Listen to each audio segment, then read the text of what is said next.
Hello. Oops, that's not what I meant to do. Let me make sure my microphone's working. Let me make sure I got the right mic on here, everybody. I heard the one critique I got from last time was that I was too quiet, so. And then I got to text our boy Rev back here.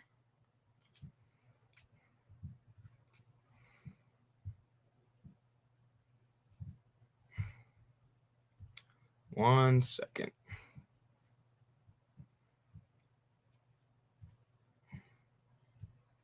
All right, we should be good. Seems like the mic is the right mic.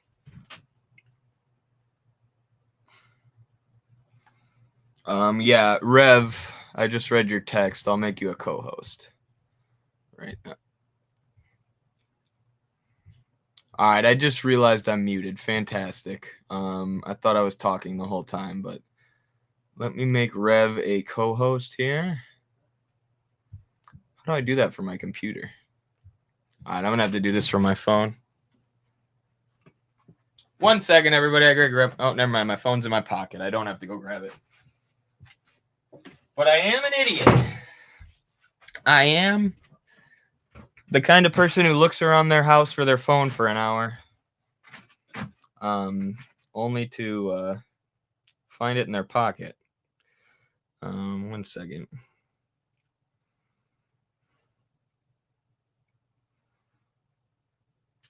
I don't know why I can't add a co-host from my computer, but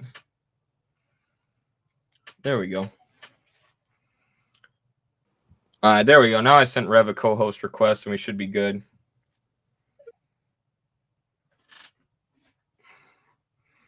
Can everyone hear me fine? Give a thumbs up if you can hear me, maybe. Then we can get started. Actually, I do have to grab a mouse real quick, but give me a thumbs up if you can hear my voice.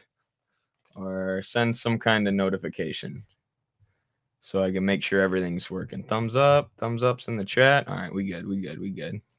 Cool. Thank you. The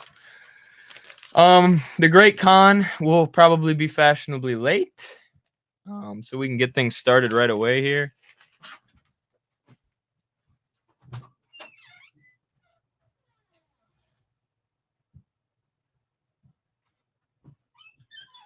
I assume Haz is also going to stream this from his Kick, if I had to guess. I haven't checked to see if he's got a stream going or whatever, but it looks like we have some people in here. I definitely want to talk to Loon, because we were interacting today on Twitter, and then anyone else who wants to come up, step up to the plate. But should be another fun stream. I plan to get more involved this time. Last time I was just kind of sat back and chilled and took credit for Haz's debate skills. But this time I'll try to get more involved and give my own perspective. Let's let Loon come up here first because they were interacting with me. So I think it would be fair to let them up first before Haz gets here. So Loon, if you want to, go ahead and send a request to speak. I mean, you don't have to, but actually I think I might be able to send you one here. If I can find you. What's up, Sean? What's up? I see Sean in there, the Iowa ACP exec. We've been working hard together, getting Team Iowa ready to go. This will also be recorded, just so everybody knows. The recording from last time hasn't been uploaded yet, but eventually. All right, Loon, I sent you a request to speak if you're interested. You don't have to, obviously. But you'll be forever remembered as a coward if you don't.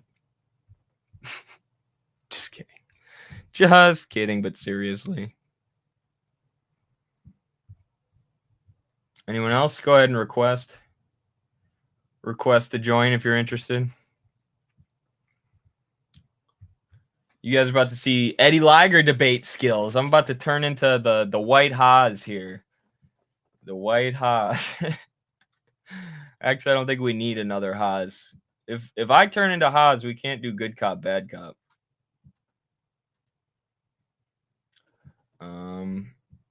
Based Timmy, I just read Timmy's tweet about not wasting time arguing with nobodies and doing purposeful work instead. I agree, but tonight, it's a night for arguing. What the heck, Loon? You don't want to join? All right, whatever. We'll bring someone else in. Who first? Do we want Maze Libertarian or Heather Sunset? We'll do Heather Sunset. Yo, hold up. Yo, what's up? Welcome back. What's up? What's up? Wait, can you hear me? Yes. Okay, awesome.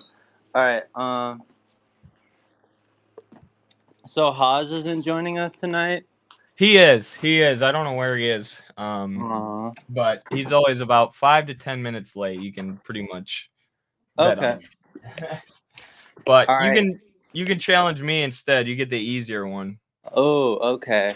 I don't know. So last time I was talking about like the program and also Yes. anti-authoritarianism and also your stances on like degeneracy and stuff. Mm-hmm. Uh, which I think my biggest problems.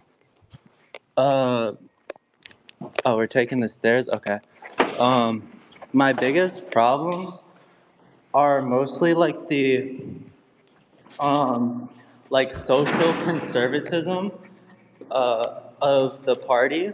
I had a conversation with, I think it was like Comrade Lux or something, and he said he was in the ACP or like an Yep. ACP supporter. Yep. I had He's a member. I had a conversation with him, and we talked a lot. We had a pretty good conversation, but we talked about like traditionalism and social conservatism. Um, and I also thought, it was pretty cool how y'all, y'all here. Can you take this? Um, y'all synthesize a lot of different ideologies together, but the thing about that is that I just don't think they're the right ideologies in terms of like What do social you mean by conservatism. that? Because the ideology of the party is Marxism-Leninism. So which ideologies do you feel like are being synthesized? Well, he was talking about like Dugan and like G, like carrying on the tradition of like Deng and G, and also like using the works of Dugan and like his social conservatism. Mm. But Dugan's yeah, not in the like party program or the Constitution, though. Haas draws from Dugan, but he says explicitly that Dugan needs to be read with a Marxist-Leninist lens, which, Lenin has this famous quote about enriching our minds with all of the treasures of humanity, and he encourages communists to read everything. And it's not to say, Duganism or whatever is on the same level as Marxism, but it's to say clearly, there's a lot of people reading this philosophy. There's something to it. We should engage with it and try to draw out the rational kernels and critique it where it deserves to be critiqued, which is what, if I think if a lot of people just call Haz a Duganist, but I think if they were to actually listen to his analysis on Dugan, they'd see that that's what he's doing. He's reading Dugan through a Marxist-Leninist lens in order to draw out the rational kernels, which is exactly what Lenin says to do everything. And that doesn't mean, not Heidegger and Dugan and, social conservatism is being synthesized with Marxism-Leninism. It's just using Marxism-Leninism to draw out the rational kernel of all ideologies, including our ideological opponents. okay, yeah, but you have to admit your party is like more socially conservative. We're definitely not putting identity politics and liberal culture war issues and liberal idpol issues at the front and center, but I don't don't see anything conservative in the party program. Now, do we have members who are Marxist-Leninists with more socially conservative views? Yes, but we also have tons of members, and these aren't usually the ones who you probably end up arguing with on Twitter because they already agree with you. But we have a lot of members who came out of PSL, and a lot of them have gone the opposite direction, and their time in PSL has turned them more socially conservative, which is kind of funny. But there's a lot of people who are more socially liberal in the party, and that's basically what we're saying is like these views on how you raise your family, or things like that, shouldn't lead to splits in the party or shouldn't lead to breaks in the party. But we also have to admit on some level, like, the LGBTQ movement has been completely co-opted by the ruling class. And this is an attack on individuals, or me saying individuals who aren't straight can't be in the ACP. Of course not. We have trans people in the ACP. We have people of all different whatever sexualities and stuff in the ACP. But we do need to be aware that Raytheon and Boeing are marching around with pride flags, and they're talking about how we need to invade all of these Muslim countries because they're socially conservative and we're socially progressive. And wokeism, as we call it, in many ways has become the ideology of the U.S. empire. Now, there's a backlash to that, of course, in the U.S. from actual social conservatives. But what we're trying to do is provide the real critique, provide the critique that no, we shouldn't hate individuals, but yes, these identity-based issues are being used by the capitalist ruling class. That's an interesting point. I don't necessarily agree, because just because Raytheon uses a pride flag doesn't mean gay people actually support Raytheon. Like, every single gay person I've ever talked to isn't really a fan of U.S. imperialism. Which is why our critique isn't of individuals, and gay people are allowed to join the ACP. But we have to recognize how the larger struggle has been co-opted and utilized, and used to prevent real liberation, which is class-based liberation. Okay. Yeah. When it comes to that, I think wokeism isn't it's not a real thing. It's a culture war. It's a culture war, like, artificially made point of talking, because like, I recognizing gay people exist or whatever isn't wokeism. And No, these corporations. that's not what we mean when we say wokeism either. And I Okay, can what get do you into mean? that after. It is a specific philosophical system that was laid out by Hans-Georg Müller, who is a German philosopher who's studying in China, who's not, I don't think he's a Marxist-Leninist, at least not openly, but he has influenced Carlos and my thought a lot, and he has invented this concept, looking at the U.S. from China, which he calls wokeism. And he describes wokeism specifically as identity politics and culture war issues and social issues being used for the explicit purpose, or, maybe not the explicit purpose, but being used for the purpose of distracting from class struggle. So it's not recognizing gay people exist as wokeism. It's saying, you don't support gay people unless you support the U.S. empire and Raytheon and Boeing, which is what's going on right now. And he says that basically this takes the same character as a religion in the U.S. It's a civil religion where people dedicate themselves to the quote unquote woke cause, and they end up spending all day on Twitter, fighting with people for not being woke enough, virtue signaling all the time, the same way a lot of religious fanatics do. And then he also says it has the same sort of effect or same function as German guilt pride. So, Germans after World War II, they started trying to outdo each other with how guilty they could feel. That I'm the most guilty for Hitler. No, I'm the most guilty for Hitler, and it became almost like a competition to see who could feel the most guilt. Even though we know there's still a lot of Nazis in Germany, and they really haven't learned their lesson maybe from World War II as much as they think they have. Which goes to show how a lot of this is just fake. It's not really substantive. Right. Like I Moving said, it's on. artificial. Yeah. So that's basically wokeism in the U.S. Is it becomes like leftist politics become like almost a religion for people, and it's totally based in idpol, and actually becomes a distraction for class struggle. And it's so effective because it's it serves the role of being what we call a radical recuperator. So there are these people who notice the system is messed up, they want to do something about it, and then they get pulled into these leftist spaces that say, just fight people on Twitter all day about identity politics, or if you don't have, this culture war position and this culture war position, that culture war position, you're not a real Marxist. And it distracts people and filters their energy and their time and their focus away from class politics. And that's the function that it plays in America. And it's deeply infected the Western left to the point where, most leftists are more focused on, LGBTQ issues or whatever else than class. Right. I mean, yeah, class liberation is essential for all liberation. I completely agree on that point. But what I don't necessarily agree with is that uh, y'all don't play into the culture war. I feel like y'all definitely lean into culture war aspects to kind of get attention, especially on Twitter.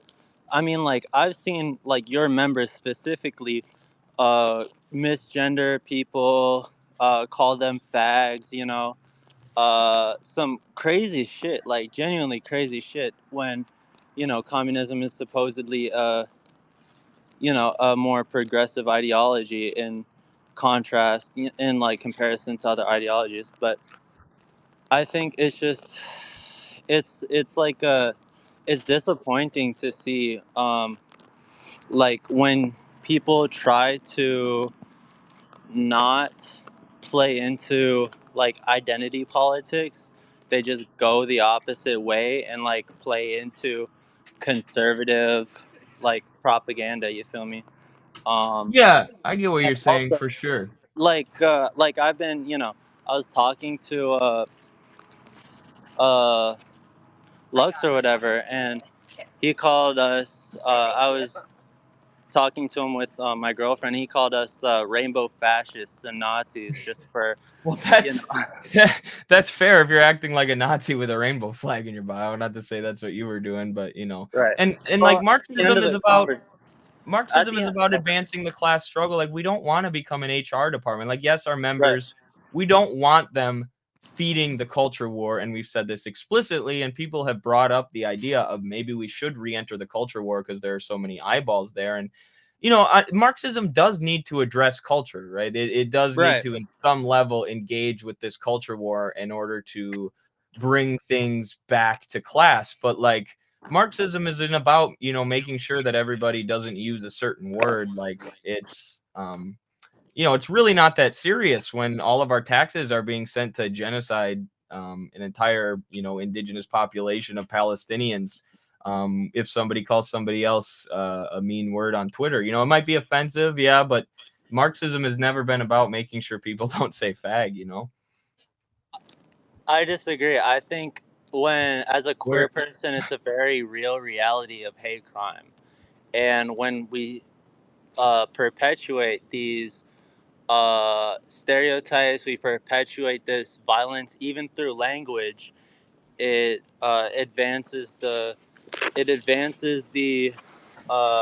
culture of violence against us. Like Let just me a give few you an months ago. No, no, example. no, Let no, me no, give no, you no. let I'm me not give you an finished. I'm not example of finished. what I'm I'm not talking finished. I'm about. not finished. I'm not finished. Well, you're in my space, so I don't care. No.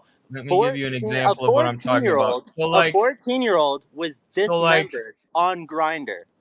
A 14-year-old trans girl was dismembered by somebody on Grinder. So okay. when So let me we give you an use, example though of what okay, what you're basically calling for. So at my buddy works in rail, right? And his friend was suspended from his job by the HR department for calling someone else a cocksucker. And the justification that was given for suspending him from his job for calling someone a coworker a cocksucker was that this was a homophobic term, that he was being homophobic towards his coworker, and this working class person, this person who works on rail 10 hours a day in dangerous conditions for not a lot of pay, was suspended without pay, and they weren't able to feed their family for a while because of the HR department enforcing this sort of language policing on them, even though his coworker probably wasn't even that offended by it. So, is this really what Marxism is about? Being an HR department on the working class, and not letting them use certain words because they might offend other people. I mean, that's always been the case with language. Language can always offend people, but but please remove Rev from co-host because they're all complaining that he has them blocked or something and they can't join because of that. Oh, okay. Sorry. I was pretty much done. You can. No. My one response to that is, what is worse? What's worse? You know, a person getting suspended for their job, or a 14-year-old trans girl getting dismembered? That's my question. What is... Could I ask what the context for this question is? They're saying that the ACP calling people fags led to this person getting dismembered. No, I'm saying that is the logical. No. That's not at all what I'm saying, and you're intentionally twisting my words. Well, that's what you're implying. No, it's not. I'm saying the language used by people perpetuates systems of violence. The language used by ACP led to violence against the person on Grindr, is what you're implying. ACP, and it's people like that in the ACP that perpetuates these systems of violence through language and also through active participant, like, culture war bullshit. By inflaming people, whether it's in the online left or not, it is a specific tactic to isolate and alienate. So this is a classic kind of I don't know who needs to mute their shit. Everyone mute their shit. Jesus Christ. Anyway, I don't know.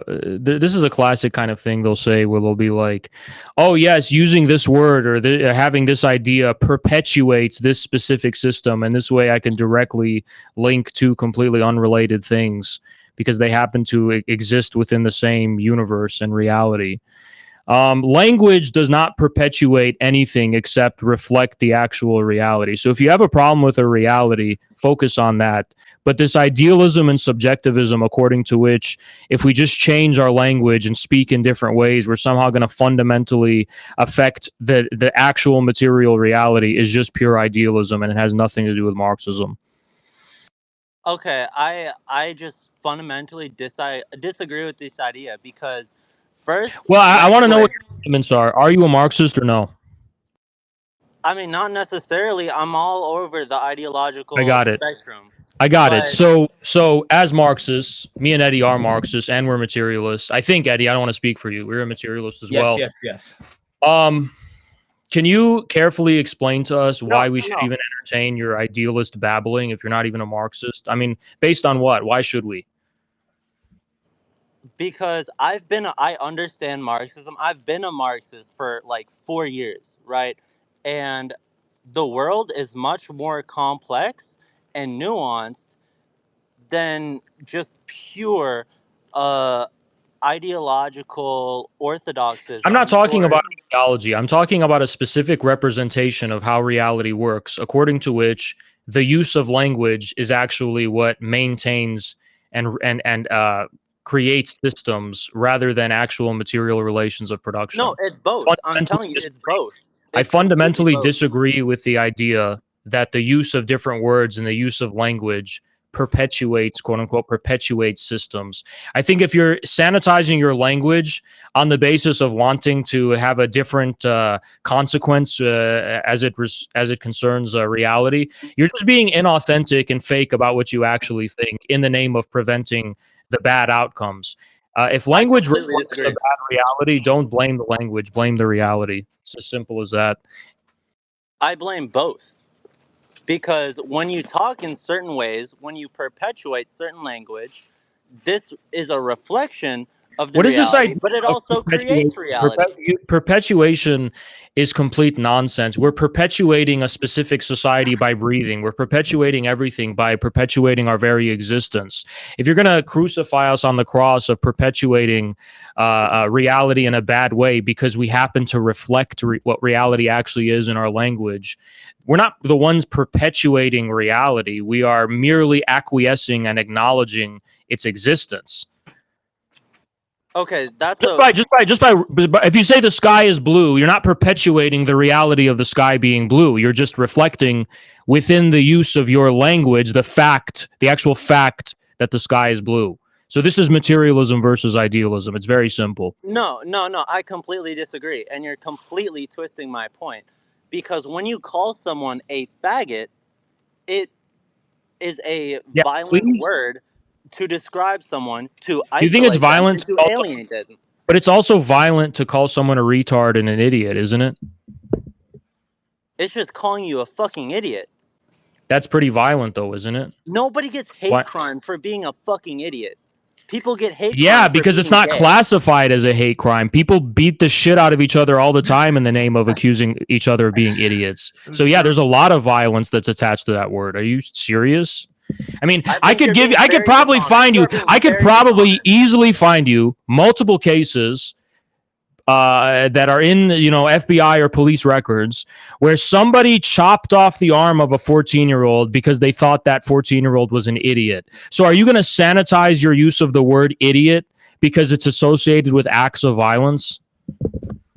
Are you perpetuating systems of violence? Are you perpetuating systems of violence by using the word idiot because sometimes people get pissed at each other and they call each other the word idiot? It's a pretext for them engaging in violent acts. No. Because here's the reality, the stone cold reality of trans people getting hate crimed. Over 300 trans people were hate crimed and killed last year. How many people in general were killed last year? That's besides the point. No, it isn't. Because you're cherry picking a number, and we have to understand the extent of the overrepresentation relative to the actual amount of people killed last year. So please give us any number is unacceptable. I agree, but how do you know that the 300 people killed were killed? How do we know that's so extraordinary to the point where we have to all start changing how we talk? How do I know that? How would I know that? Because it's insane. 320 people, over 80% of them were linked, all of them were hate crimes, and then they were linked to things such as like them coming out to their partner and their partner killing them. Right. So what you're talking about is an example of what I would actually consider a type of rape, where someone is transgender and doesn't disclose it, and then the person doesn't know that they actually committed a homosexual act by sleeping with a man.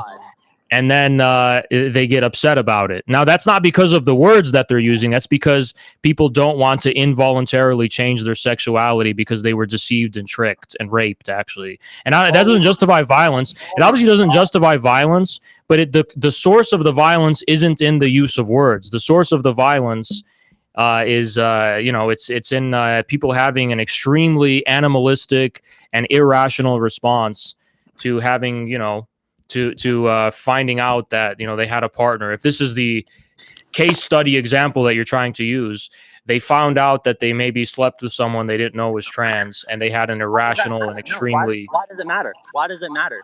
If you sleep with somebody and then find out they're trans, why does that matter? Like, it's like sleeping with a woman and finding out like they have some sort of health condition that you didn't know about that doesn't affect anybody. It doesn't matter. It does affect a lot of people's sexuality and their sense of being straight. Straight and gay are just what? Yeah, to you, but to add to the real world, go anywhere in the real world and see if that's what the majority of humanity thinks, and you will be in the small minority. Yep. Okay. Do we need to break down like queer theory? Queer theory of queer theory isn't Marxist. No, we don't need to break. We don't need to break anything down, because here's what happened. I came into the space and you were talking about someone's arm being chopped off, which is horrific. And you said that is a consequence of people or perpetuating systems by using the F word. And now we found out that now you're saying there's 300 people that were killed because they were trans, which of course is completely of course, that nothing could justify that. But then you're saying, and the majority of the cases, it's because they slept with someone and they found out their partner was trans and they didn't know. Of course, it still makes homicide completely unacceptable. It completely indefensible. But now we've completely changed from, you know, using words to, you know, these crimes, these forms of domestic violence and crimes that are not necessarily based on people having a general problem with trans people, but No, it having is because specifically. they have a problem with trans No, people. listen. Yes, it is. Just It is. because you don't want to have sexual intercourse with transgenders doesn't mean you have a problem with them. All right. It doesn't mean you hate them. It just means you don't want to be sexually involved with them, which is the But right. they did want to be sexually involved with them because they had sex. And What are yeah, you I mean, talking about? I agree that they took the L themselves and they can't justify getting angry because, you know, they should have known probably if they had such a problem with it. I agree. Although whether it constitutes a type of rape, I think it, you know, I kind of think it is kind of a type of rape, to be honest. How? Even though, because if they didn't know and they were deceived, they were tricked. They were tricked. Weren't tricked. No, they were Yes, not. they were tricked. It was just no. Had It's they just known, not telling them your extensive medical history. It has nothing to do with being it's tricked. not. It's for some people in some cultures. You basically you're tricking people to change their sexuality. I think people No, it's not have a problem because with that. are trans women women. It's in my opinion, no. But everyone is Holy entitled shit. to their opinion. Okay, I'm sorry. So you have. It's just my opinion. It's not the opinion of the party. It's not the opinion You are of. the executive chairman of the It's my party. It's my personal opinion. I'm allowed to have a personal opinion. All right. Yes, it's my but personal your opinion reflects the party. Not necessarily. For example, I like certain foods. Not everyone has to like the same food that I do. This is a complete unrelated circumstance. This is completely unrelated. So we have to kick everyone out of the party if they won't have sex with a trans person who they don't know is trans. Kind of ridiculous. No, but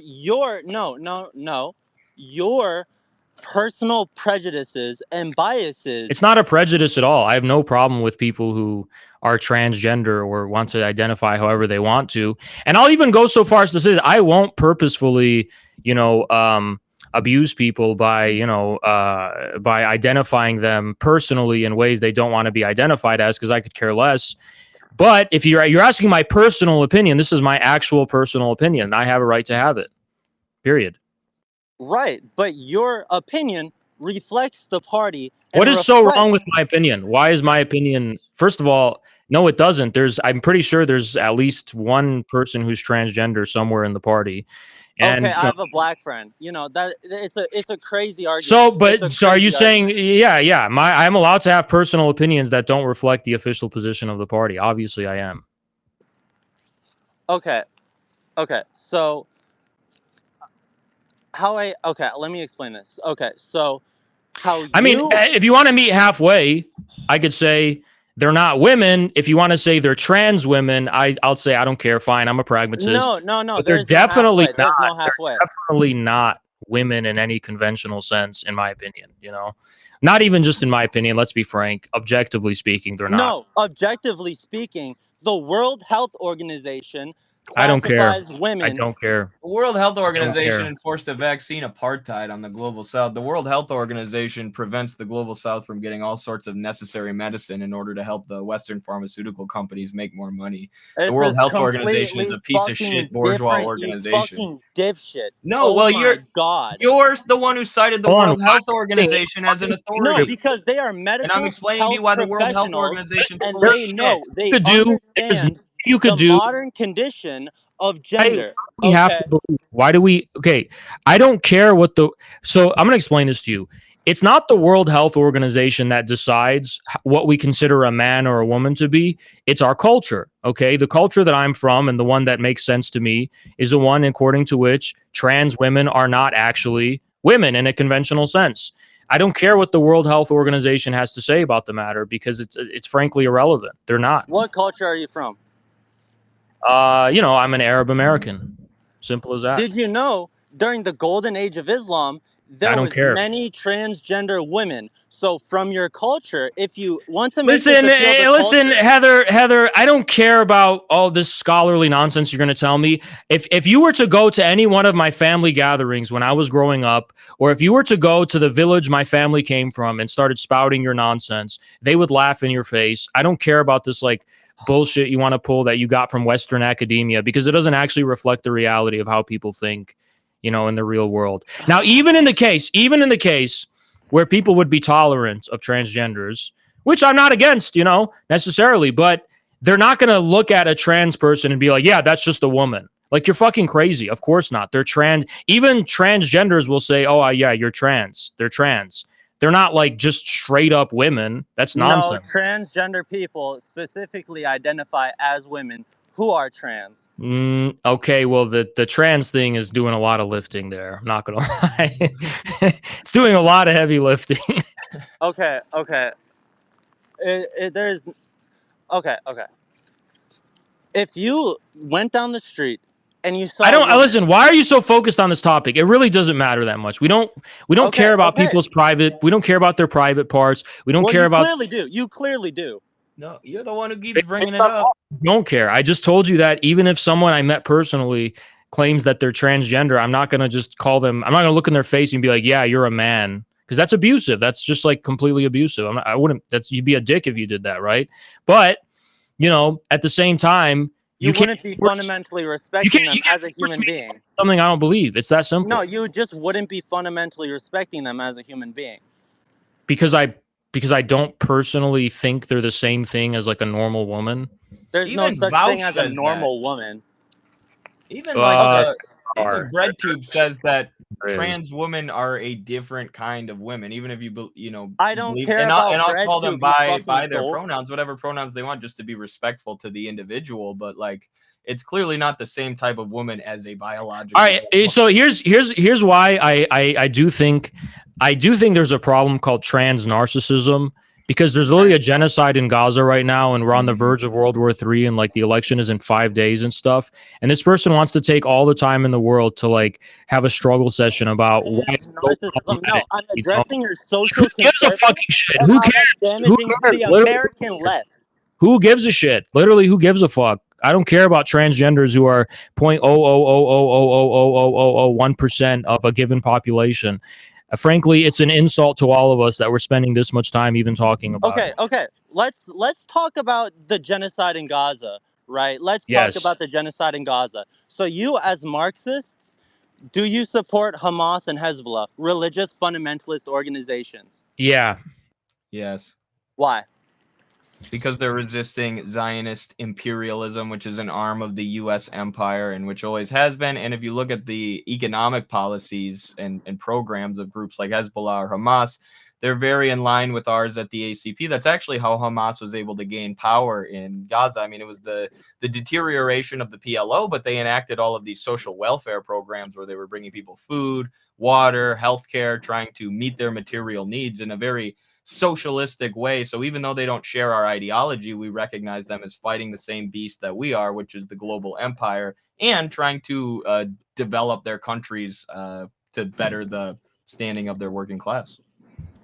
So you support a religious fundamentalist organization and platform them as freedom fighters when they are sectarian.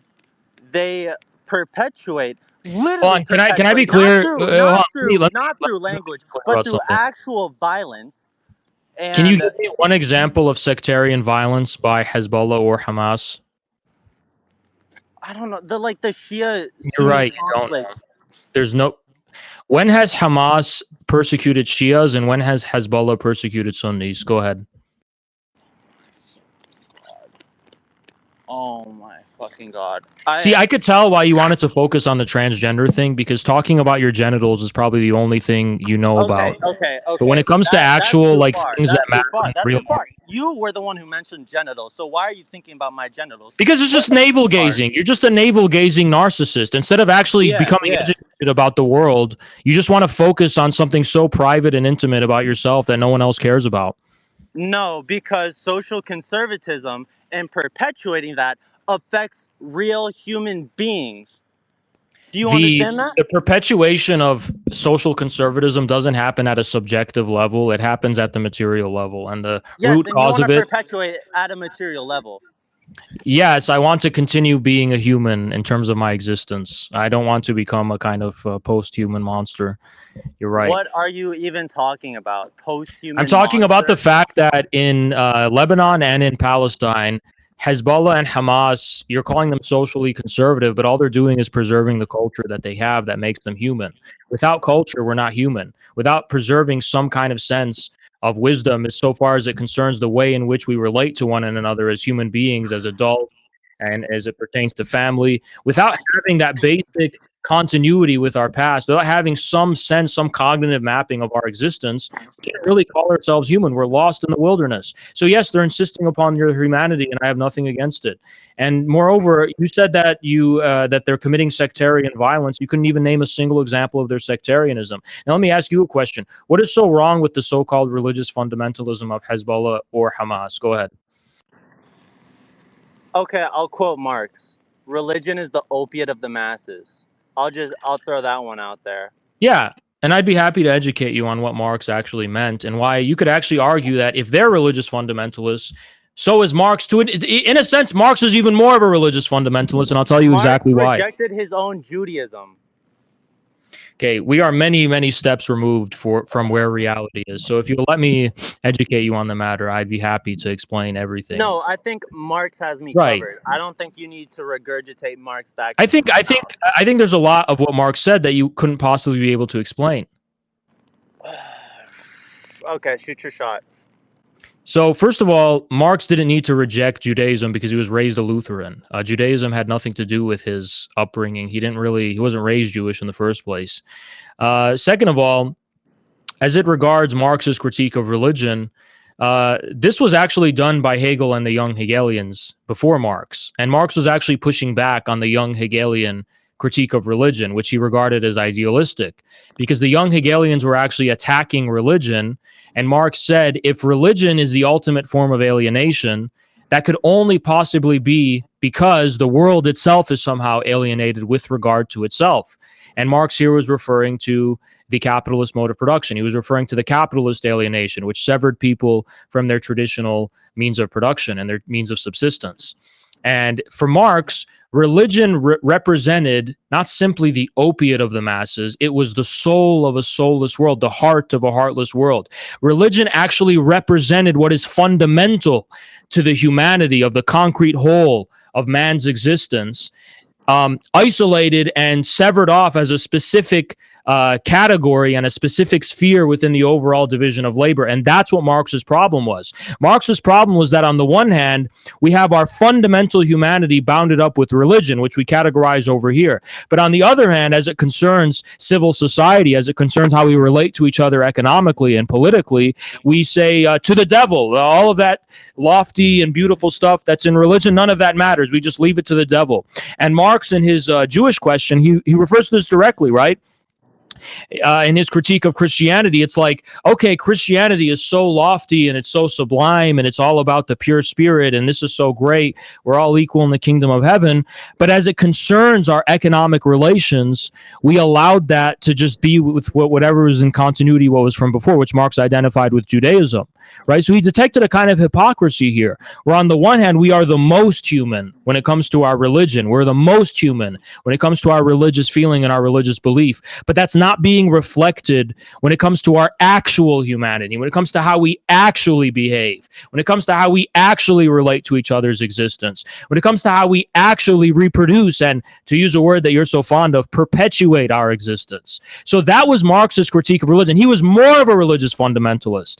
He wanted to, in a sense, you can interpret it this way, he wanted something that was exclusively religious to actually be reflected in the concrete whole and totality of all society, not just religion. He wanted every aspect of how we relate to each other as human beings to reflect the real religious essence.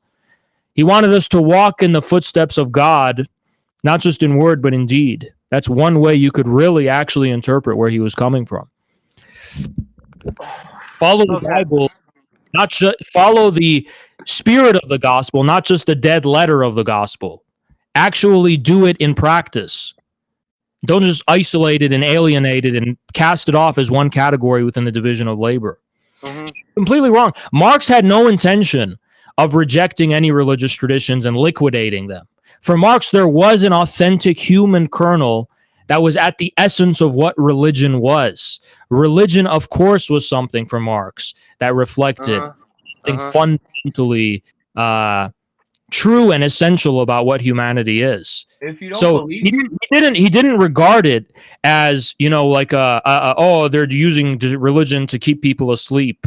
That's not what he meant at all. You clearly didn't read the original text that you're quoting. You just got it from some secondary source popularizing. No, I read it.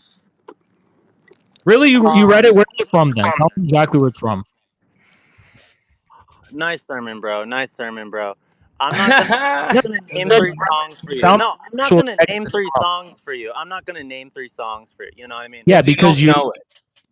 Because you don't know it. Yeah. Name 3 Nirvana songs. I don't give a all fuck. you're good at is navel gazing, and that's the Navel gazing. Yeah. Okay. Nice sermon, bro. I don't know where to start because that was a lot. That was a very lofty breakdown. But okay, I'll start with here. So when we apply religious fundamentalism to any society, it alienates those who do not disagree within said society. And why should we give a shit about the minority as opposed to the majority? Tell me that. Because the minority are real people too. How about that? The minority are Yeah, but if the minority wants to say that I disagree with the culture and the religion of the overall Okay, society, so why should everyone bow to the dictatorship of the minority? Slavery, then should we not give a fuck about the minority who doesn't want slavery? If the minority isn't convinced that it's going to be able to persuade the majority to its side, then it may as well give up on the cause of abolishing slavery and just go live in the woods, because clearly humanity is beyond redemption for them. Okay. So you're deranged. That's all I can say. You're a deranged person. Okay, that's enough of this. We're gonna go to the next one, I think. Thank you, Heather. Not bye. religious fundamentalists imposing anything on society. They're actually just reflecting the spirituality of the society they were in to begin with.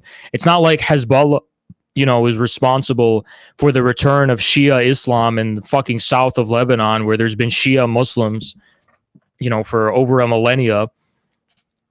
So what you're saying is ridiculous.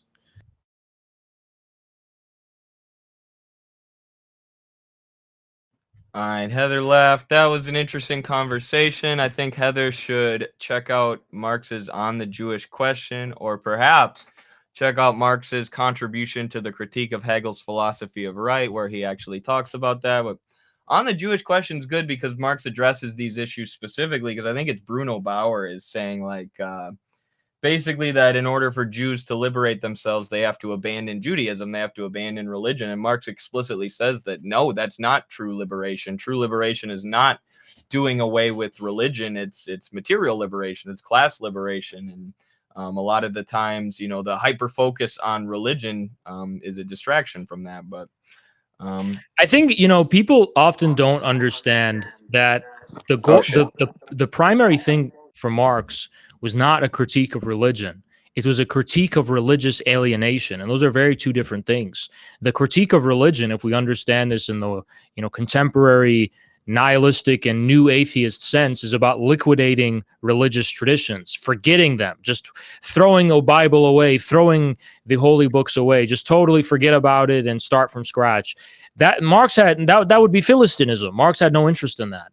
It was about religious alienation, the specific way in which, for some reason, religion had to represent a completely separate category of human reality that was sealed off and locked away. And meanwhile, the rest of that reality did not reflect it at all, beyond the fact of the alienation. So anyway, let's bring up more people. Yeah, let's go to the vulgar Marxist. I don't think we got to him last time, and he's been one of the people in our DMs or in our mentions a lot. So What's up, vulgar Marxist? I think I just gave you speaking privileges. Go ahead. Can you hear me now? Yes. Okay. I have a laundry list of criticisms. I left it in serious chat of your Constitution. I'd like to discuss some of them with you tonight, and I'm actually going to plan on coming back every Wednesday or Thursday for both the Constitution and your policy platform, because this is not looking like a communist party to me. Like, I'm reading this. All right, I just want to know that who are you and what's your background? Okay, my background, I don't go into personal details because I work in an industry that exists in abject gibbering terror of anything vaguely resembling unionization efforts. So do you have any experience with any real communist parties in the real world? Depends on your definition. I worked with SDS for a while. I worked with several groups. So you worked with some nonsense gibber student LARP organization. What about an actual communist party? There are no communist parties in the United States, so that would be impossible. Okay, that's your opinion. But you're claiming we're not a real communist party. And I'm just kind of like, who the fuck are you? You know? But anyway, go ahead. I'm a Class A CDL truck driver. But you have no experience with any real communist parties ever. I have read extensively of nearly every communist work has an audio. All right, but you wouldn't be one of those stupid people that would go and say that, you know, for a communist party to be real, it has to have the exact constitution as the, you know, Russian Social Democratic Labor Party, when none of the constitutions between communist parties internationally are the same. You know, there's substantive differences. No. You misunderstand me entirely. There are substantive differences between, for example, the structure of the party organization within China versus the Soviet Union. So I'm very curious to hear on what grounds does our Constitution, and let's just focus, I don't really care that much about your vague criticism. I care more about the accusation that there's aspects of our Constitution that preempt us from being a real communist party. So please go ahead. Okay, well, for starters, the idea that the workers are the central focus and the emancipation of the workers are the central focus of any communist movement appears nowhere in your Constitution or your policy platform, for that matter. Okay, why don't we pull up the Constitution right now? You want to do that? I actually have left on Serious Chat in your Discord a point-by-point breakdown. So let's go through here. There's no need to read your point breakdown. We could just read the Constitution and look at your accusation. So, okay. So the first the first sentence: the American Communist Party is the fighting organization of the American working class. The slogan: the future belongs to the working class.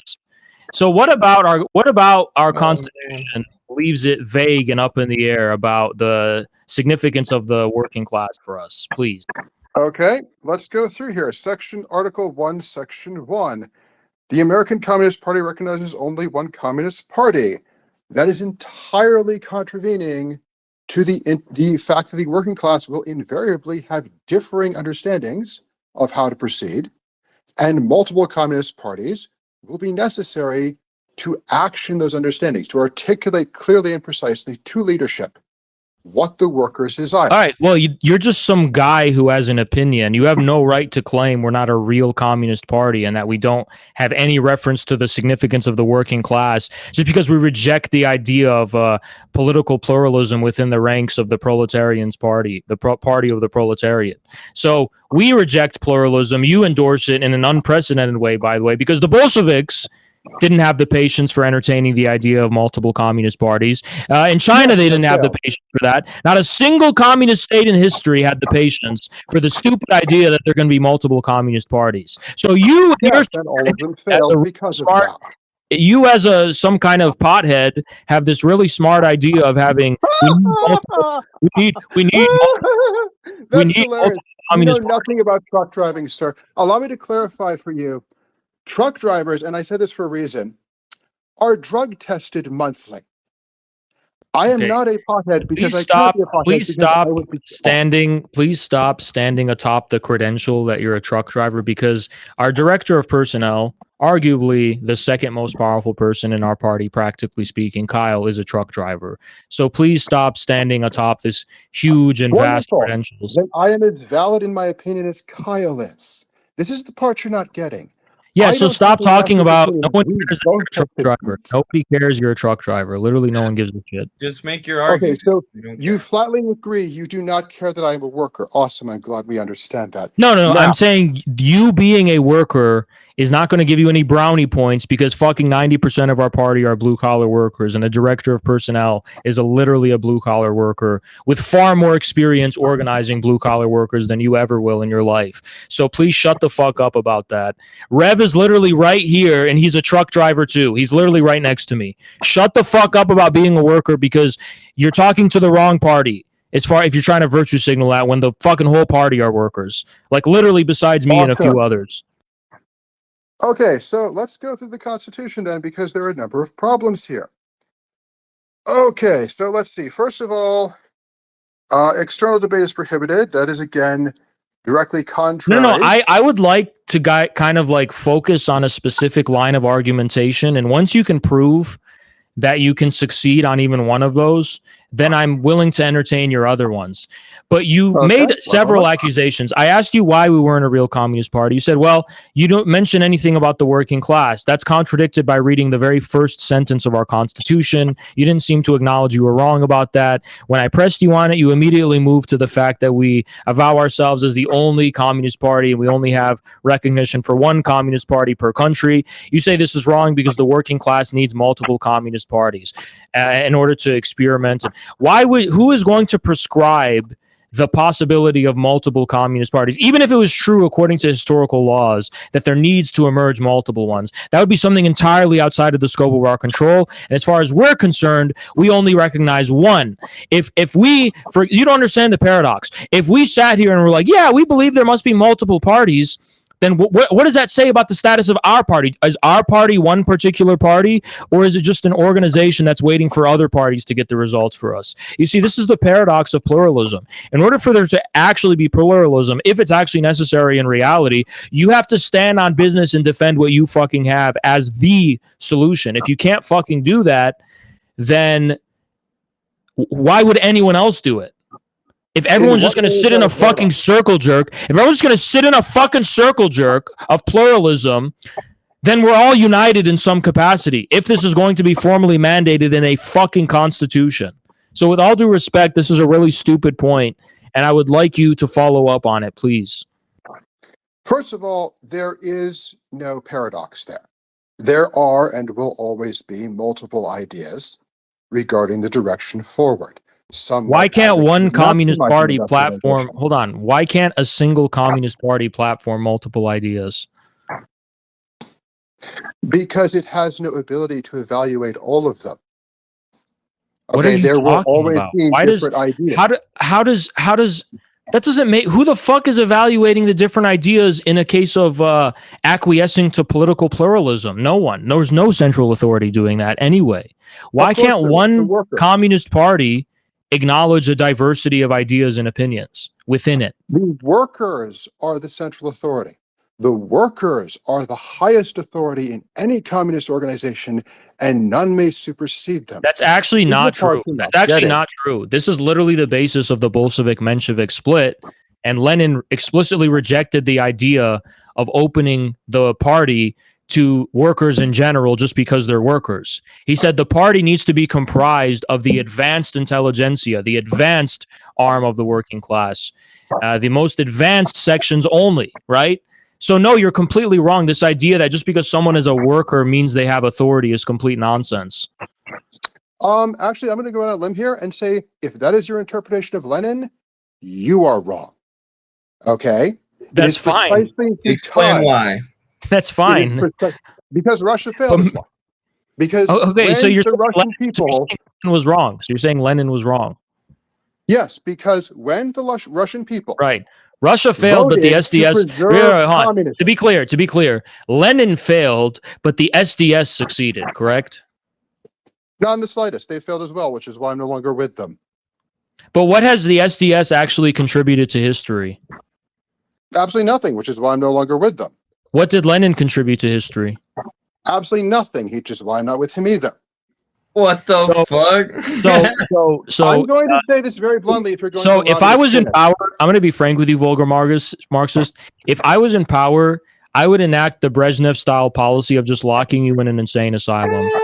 And because you're claiming Lenin contributed nothing to history. The Soviet Union was nothing according to you. 20th century communism was nothing according to you. The very fucking meme in your profile picture is a product of taking the symbolism and imagery popularized by actual communist states and putting a postmodern ironic twist on them in the age of the internet. Without the actual fucking communist states that actually existed, without the millions, the tens, the hundreds of millions of people that participated in the process of actual real communism, the one that actually is real in history, guess what? There wouldn't be any fucking Marxists to speak of in the West. Marx would have been forgotten very quickly. There wouldn't have been an SDS. There wouldn't have been a New Left. There wouldn't have been any of that. They would have lobbed onto some other stupid fucking theosophy ideology instead of LARPing about countries they had no knowledge of. This is amazing. You do not believe capitalism reflects objective material conditions. Because the only reason Marx would have been forgotten is if capitalism did not reflect objective material conditions. That's not necessarily true. It's not necessarily true. It's not necessarily. Marx could have been forgotten because no one had the fucking courage to stand on the business of the truth that he represented. He could have been forgotten easily. I mean, material conditions are all that is relevant. This is the one central concept. Marx right. This is what Lenin called economism, and it was debunked in both theory and practice in the context of Russia, because there was nothing about the inevitable evolution of the material economic base that inevitably and automatically led to a transition in the mode of production, or even the normal development of capitalism in the context of Russia. It's happening right now. It's happening right now. If you're paying attention to macro level data, which you should be, you can clearly see the US GDP is about to flip hard negative. And after that, it's I know people have been saying this for 150 years, and it doesn't make it any more true that you're saying it now versus then. Look at England then. England's already hard negative. They have been for you look at England. You look at England. I'm looking at England. English GDP has not increased since 2008. Did it increase Did it increase after 1929? Irrelevant to the argument. Why is it irrelevant? Capitalism literally collapsed in 1929. That's wonderful, and it recovered because the government intervened. So why couldn't there be a recovery hypothetically? Because the English government will not intervene this time. They have nothing left to intervene with. How do you fucking know? Simple. Dude, Marx tells us this. The cycle of capitalism is invariably downward trending. What's it called? The depreciating. All right, listen, I'm gonna go personal. I'm gonna go harsh. I'm gonna go ruthless. Do you believe you are gonna live to see the day of this inevitable transition that you're anticipating? You've spent your whole fucking life as a radical Western leftist waiting for the big revolution. Are you gonna see it in your lifetime? Possibly. The only way you're gonna fucking see it is if ACP wins. That's the only way. No. Yeah. No, I'm sorry to tell you. You've already failed. Your constitution is garbage. Your policy platform is garbage. You will never win an election, and you will never defeat the U.S. Army. You have no road to power, which is what I'm telling you. Sir, if you would bother to listen. Excuse me for being ruthless, but you are going to with your whole life having been meaningless because the big revolution that you're anticipating and expecting to happen isn't going to happen in your lifetime. So really think about it. You're hilarious. I love you. Seriously, if you think, oh, this is all I'm doing with my life, you have massively underestimated me. But this is all I'm doing. Yeah, you're right. But this is all I'm doing with my life. This is all I care about. That's the difference between us. And I'm telling you that there is a decisive significance and necessity of actual communists to intervene, to get organized, to take action. And if no one responds to the material base, there is nothing. The decisiveness of consciousness, the decisiveness of action lies in being able to respond to changes in the material base. But without that responsivity, without that reflexivity, we can get caught in a kind of Sisyphus eternal cycle, if you will, even a Nietzschean eternal return just constantly going down a downward spiral of degeneration until potentially we regress on a civilizational level to a dark ages. And this can go on for millennia and millennia and millennia. And if you don't think that's true, you don't know anything about what the Marxist theory of historical materialism actually is. There is a decisive significance. I don't contest a single thing you've just said. What I am telling you is the organization you have as is currently structured will never be capable of that action because it will never be large enough. The platforms you're proposing are not populous enough to attract the kind of support you need. To win a revolution, you must have one of two things, either wide-scale public support or wide-scale public apathy. What would you like to see in our neither. program to gain popular support, since you're the expert and you've got millions behind you? What would actually draw immediately, you know, thousands and thousands of Americans enough to have a revolution? That's the policy platform that I'm going to discuss the next time. I'm sure I'm going to show up next time. We're Next just time? discussing the Oh, okay, you Constitution. don't have it right now, but next time you're saving it. Oh no, it's written Back down. It's on your webpage, your Discord right now. All right. Well, But- here's the issue. All right. It's true that in normal circumstances of a smooth functioning democracy, quote unquote, you know, we wouldn't be able to amount to much for very long. But if we are anticipating a breakdown of the system, then I think that we have to ask what political forces, if we're looking at a circumstance of a breakdown of a system, will be able to successfully carry American history forward in an age that demands collective discipline, an age that, I mean, who's to say America couldn't become balkanized and just we can have a warlord era like China did? Who's to say we couldn't have that? Oh, that's what I'm telling you is going to happen. Okay, Like, and if that happens, why? Who's to say that the victory of communism, as long as communists have the determination and are willing to fight, what about such a circumstance preempts the possibility of a victory for communists? Nuclear weapons. Why? Because if you have a breakdown to warlord era level, what is going to happen is the vast nuclear stockpiles controlled by the United States, which are scattered all over the nation, will end up in the hands of various warlords who will almost certainly eventually use them because warlords are crazy people. Even a nuclear So what we are war, going to instead of even a nuclear war won't be the end of everything, even if that happens. yes, it will. No, it won't. It absolutely will. It will be the end of any meaningful ability to rebuild afterwards. We have consumed the overwhelming majority of surface level resources of this planet. You could not rebuild civilization from what is left. What I understand about communism is that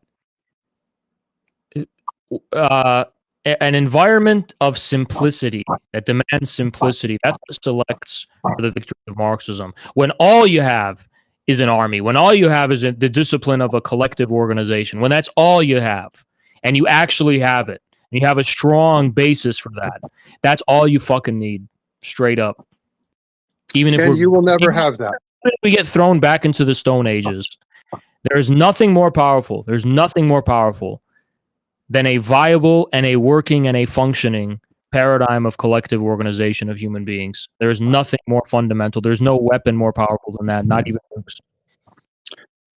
I would disagree with the nukes, but yes, it's extremely powerful. However, you are never going to achieve that without wide-scale public support.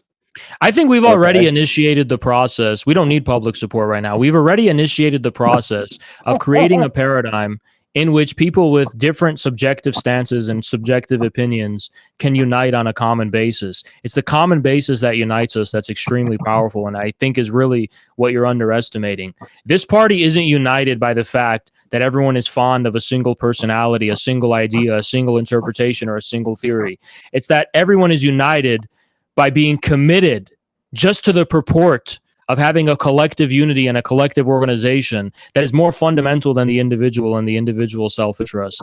And the fact that we can accomplish the unity on that kind of basis is a really, really powerful thing, which I think you're underestimating. And I think it's because you don't really know anything. You don't really know anything about our party, and that's why, to be honest. Hang on, I don't. What the party? It's because you don't know anything about our party. If you knew more, you'd understand. that this is at the very least going I'm to on be. your Discord. I regularly watch your party. Your party's unity is, how to explain Is this? It's extremely. something you see in new organizations. There is no it's something you see in new organizations when they don't take any There's serious no other stances.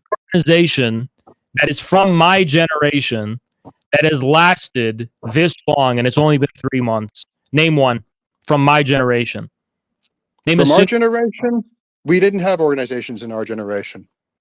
There is Because no up until now, organization from my generation that's lasted as long as we have so far.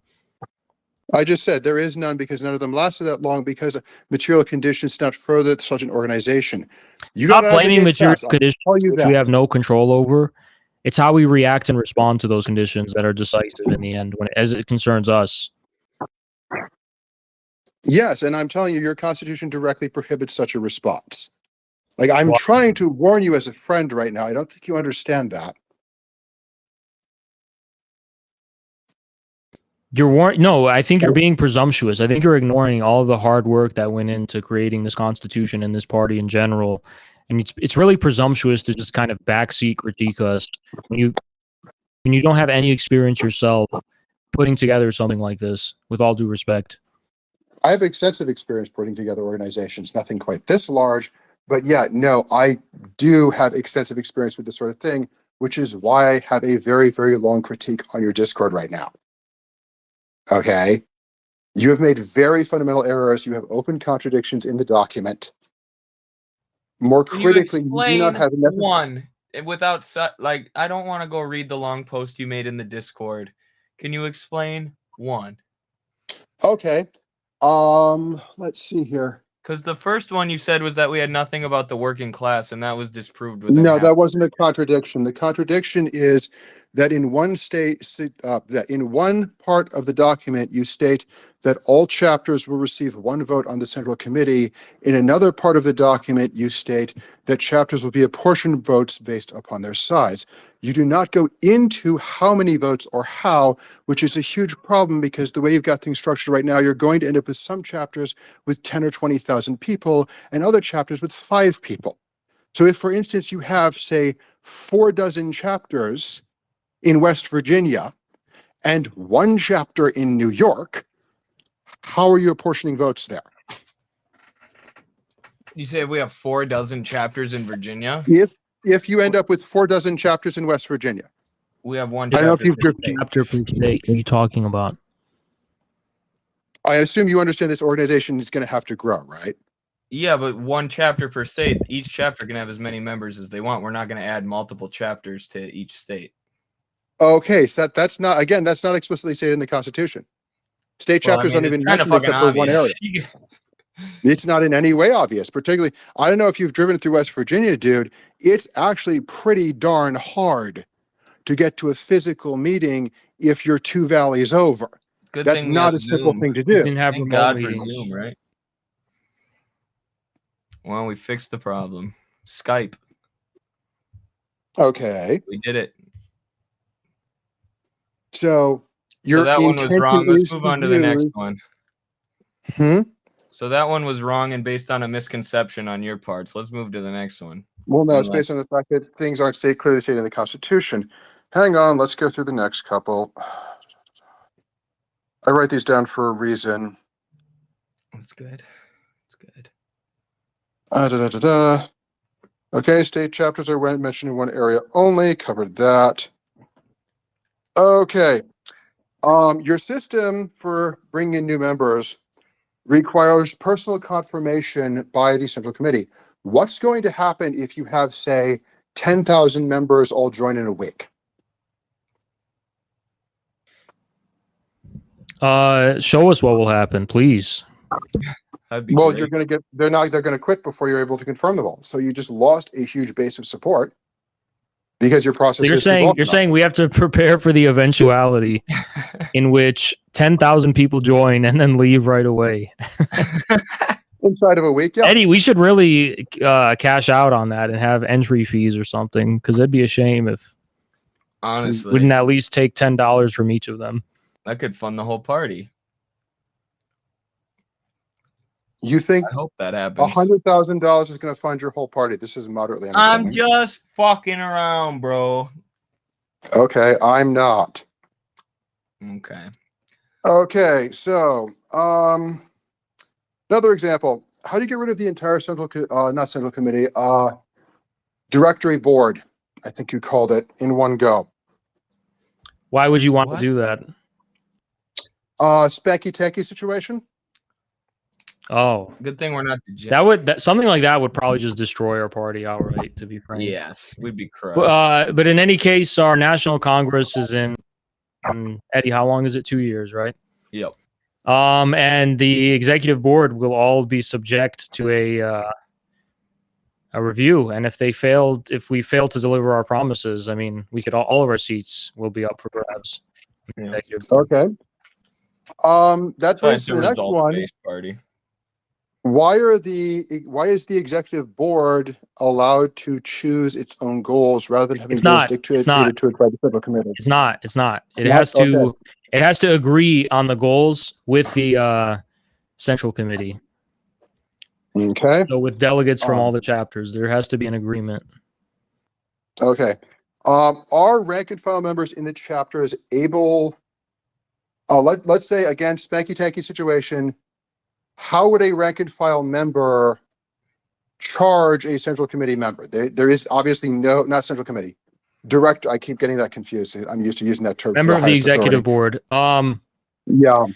Well, they would bring it to our attention, or they'd bring it to the attention of a member of the executive board, and it would be their responsibility to see to it with the other executive board members that said violator is removed. But if we're all dirty and rotten, then the whole party collapses. I don't know what to tell you. Okie dokie. People wouldn't follow us in the first place if we were doing shit like that, but thankfully, I mean, the individuals in our leadership don't, and we have people who are in charge of making sure that that stuff isn't going on at the chapter level as well, because of the damage that it would do to the party overall. I mean, like we are the leadership, and it's our responsibility to basically ensure that the party is successful. So these kind of things jeopardize the party. I mean, obviously people would just leave the party if this kind of stuff was happening. Okay, so obviously we can have multiple chapters per state. That should probably be significantly clear in the Constitution, because I guarantee that's the first thing anyone who wants to take the group over is going to try. Hang on. Everybody's been. You're the only person so far I've spoken with who's even brought the idea of having multiple chapters per state. And in it's the Constitution lays out how the blockchain works too, where each state's chapter is connected via a blockchain, so that we can not only,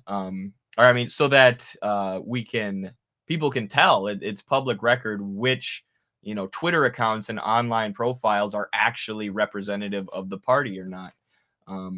So that part of the Constitution might even say one chapter per state. I don't know, but you're the only one who's had issue with that so far.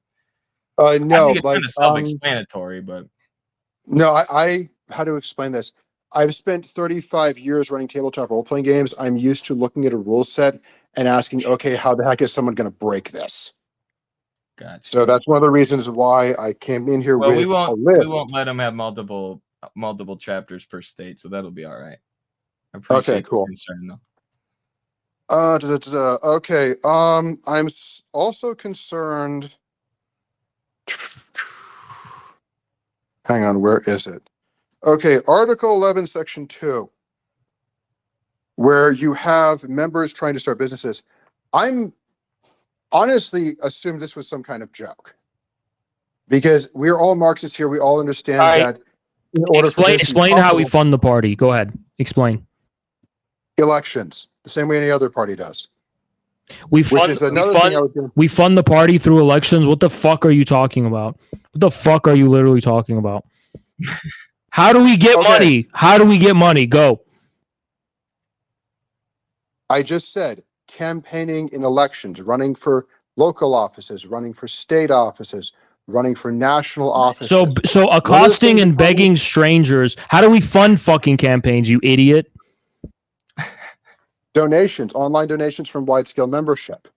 Membership isn't Semi-shredded rich can be enough to done. fund. Well, they don't have the money to do that. And we're just going to fleece our 300 strong core base. That's why I raised the concern about several thousand people joining in a week. You need a broad base of No, support. what you need, the only way a small organization exerts much more influence than it has in terms of the membership is through fucking entrepreneurship and businesses, period. It's the only fucking way you punch above your weight. Welcome to the reality we live in. The reality we live I just in asked you how is we that get money, and you told me fucking elections. It's ridiculous, frankly. Dude, okay, we are all Marxists here. We all understand that the only reason a business is successful is the extraction of surplus value from its workers. Yes? We all get that. Would you rather have the y- surplus of yeah. your labor go towards the Communist Party or your Wall Street shareholder boss? I would rather have no surplus at all. Yeah, Well, that's we where don't live in that world, do we? you don't understand that even in a look, even in the socialism that Marx hypothesizes in Critique of the Gotha program, the surpluses aren't fully retained by the Right. worker. They are centralized. They're still centralized, right? In any case, you're actually wrong, all right? Because when Marx writes in Capital Volume 3 about the average rate of profit, it's actually not true that in every case of entrepreneurship, there's surplus value being produced in the first place.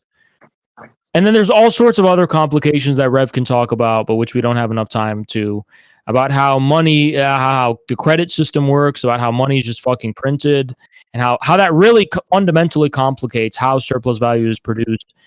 It's not just something that's automatically produced by virtue of the fact that profits are being made. I can tell you that much. No, backwards. Profits are No, made he's because it's right. produced. Profits are made because it's produced. All the other stuff you just mentioned is tertiary at best. Not when you can print money, not when there's fiat currency, which is not what existed under Marx because gold was the basis of currency. There is Still. no fiat Now they currency. can It doesn't literally exist. print out money and use it to keep their own profits and surplus high, which, you know, you could look at even as a transition to more central planning, you know, capitalism. Sorry, I want to let itself. everyone know that the stream is back. It completely crashed because I'm being fucking sabotaged. But it's back now. If you left from Kick to the Twitter space, kick.com/infrared, the stream is back. All right. Yeah, apologies. If it crashes one more time, I'm just going to end the fucking stream though. Okay, so first of all, there is no fiat currency. It doesn't exist. They've lied about that full on. The US dollar is effectively backed by everything it's tradable for. Yes. So pretty much, so it doesn't matter that they can print infinite dollars since all they're doing is simply using all existing items on the shelves of the stores to back them. So that's completely irrelevant. Doesn't help with anything. Like, you need to understand the essential point in MCM is C. Okay, like the commodities are the focal point of transaction. So you don't think anything about why do you think that Nixon did away with the gold standard then, if it didn't allow them to combat the falling rate of profit and keep their own surplus high? Why did they do that? Why did they print money after 2008 in order to bail out the giant banking system? It gives them no utility at all. It's just the same as gold money. Then why did they go off the gold standard? I didn't say it gave them no utility. I said the utility is a fiction. The utility is the illusion that the system is functioning. It is illusory in a way, but it still is a way to keep their profits high, to print money and funnel it into, you know, Elon Musk's multinational corporations get millions of dollars in subsidies every year. As I said, in 2008, a lot of money was printed because there's no real backing besides the state and public trust. And yeah, the country with the most productive capacity is going to be the country whose dollar is worth the most because they're able to exchange for more. But that doesn't necessarily mean that's the basis of the dollar, that they can't print out money. I mean, it is the basis on some level. But the dollar, when they move off the gold standard, it does detach in a way from any kind of material thing. And the utility that they gain from that is not fictitious. It's the utility to enable the worst kind of credit swindling and save the capitalist system when it goes into crisis, which is, of course, something they've had to do through, you know, learned that they had to do through practice. And it's not that, I mean, and the U.S. understands this too, which is why there's the petrodollar agreement. So really, the basis of the US dollar as the global dominant currency is not commodities as much as it's the US military and US military power. Eddie, I think this guy has monopolized too much time, frankly. Let's just bring someone else up. This is just fucking ridiculous. Cool. Take care. Have fun. Yeah, thanks. Have a good one. I gotta go on my phone to do this for some reason. It's being annoying. 1 second.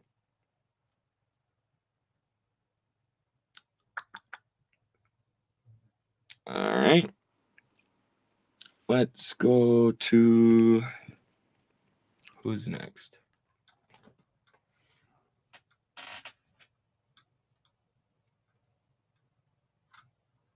Who do we want to talk to? Let me look here. Who would be? Let's try Pro Kogan. Come on up, Pro Kogan.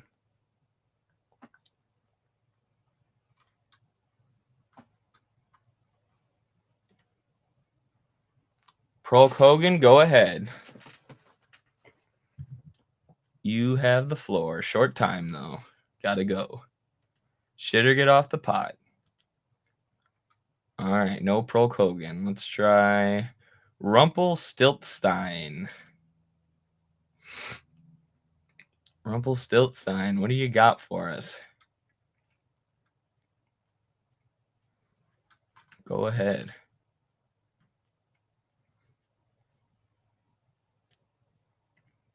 All right, they accepted the speaker. Go ahead and unmute yourself and let her rip.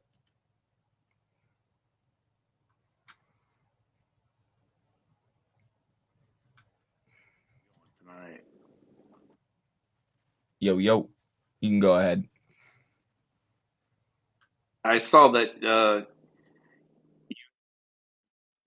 you're the guy that picks out who is the best in the working class, and the last guy, the motor mouth before me, he told you he was a truck driver. You go, well, you're not the truck driver that I like. I have some guy that I met 10 years ago. He's a better truck driver than you. Who are you to choose who's better than who else in terms of being a worker? Are you God? Are you on drugs? Is on drugs. Is there something in your ears? You're an Arab, right? That's correct. Muslim, Christian, or Jew? Because I want to know your background. I'm a jihadi. What religion is that? It means you don't want to sit next to me on an airplane. Terrorist, and you might blow up the plane? Is that what you're trying to tell me? No, I just fart a lot and it'll smell really bad. I don't mind somebody that farts, but I mind if I get blown out You're of the really fucking disgusting. sky. You don't mind people that fart. You're probably a really disgusting and dirty person, to be frank. That you didn't like because he didn't meet your standards. You go, well, I'm going to get personal with you. I'm going to get personal with you too. How tall are you? Taller than your mom. Big mouth, right? What about your mom? What's her line of work, sir? Your mom's line of work? I don't fucking know. Listen to me. What's your girlfriend's line of work? Your mother's line of work? Ask her. I don't know. All this Jewish ideology. Whatever You go, your mother. well, Karl Marx, even though he was a Jew, he wasn't raised as a Jew. Were you there in his house? How do you know? As an Arab, how do you know how he was raised? Were you there? You were just born like 20 years ago. You don't know anything. Yeah, we don't know anything at all. We can't read books. We just have to we have to be there physically to say anything about history. You just like to challenge people and joust. What's your religion? What's your religion?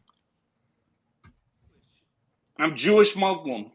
No, what's your real religion? Be a man and admit it. Stop being a pussy. What religion is that? I asked you first. What's your actual religion? Go ahead, buddy. Religion. I asked you first, and you dodged it like a little runt. Tell me, dwarf, what's your religion? What's your religion? religion. Karl Marx, he wasn't really a Jew, even though his name is Jewish. Why are you? You're an Arab Why that are you? pushes. I mean, You're an Arab why that are you angry? pushes Jewish ideology. Are you Why? kidding me? Why are you You're a angry? fucking sellout. Why are you Because angry? you're a sellout. You're a What did sellout. I?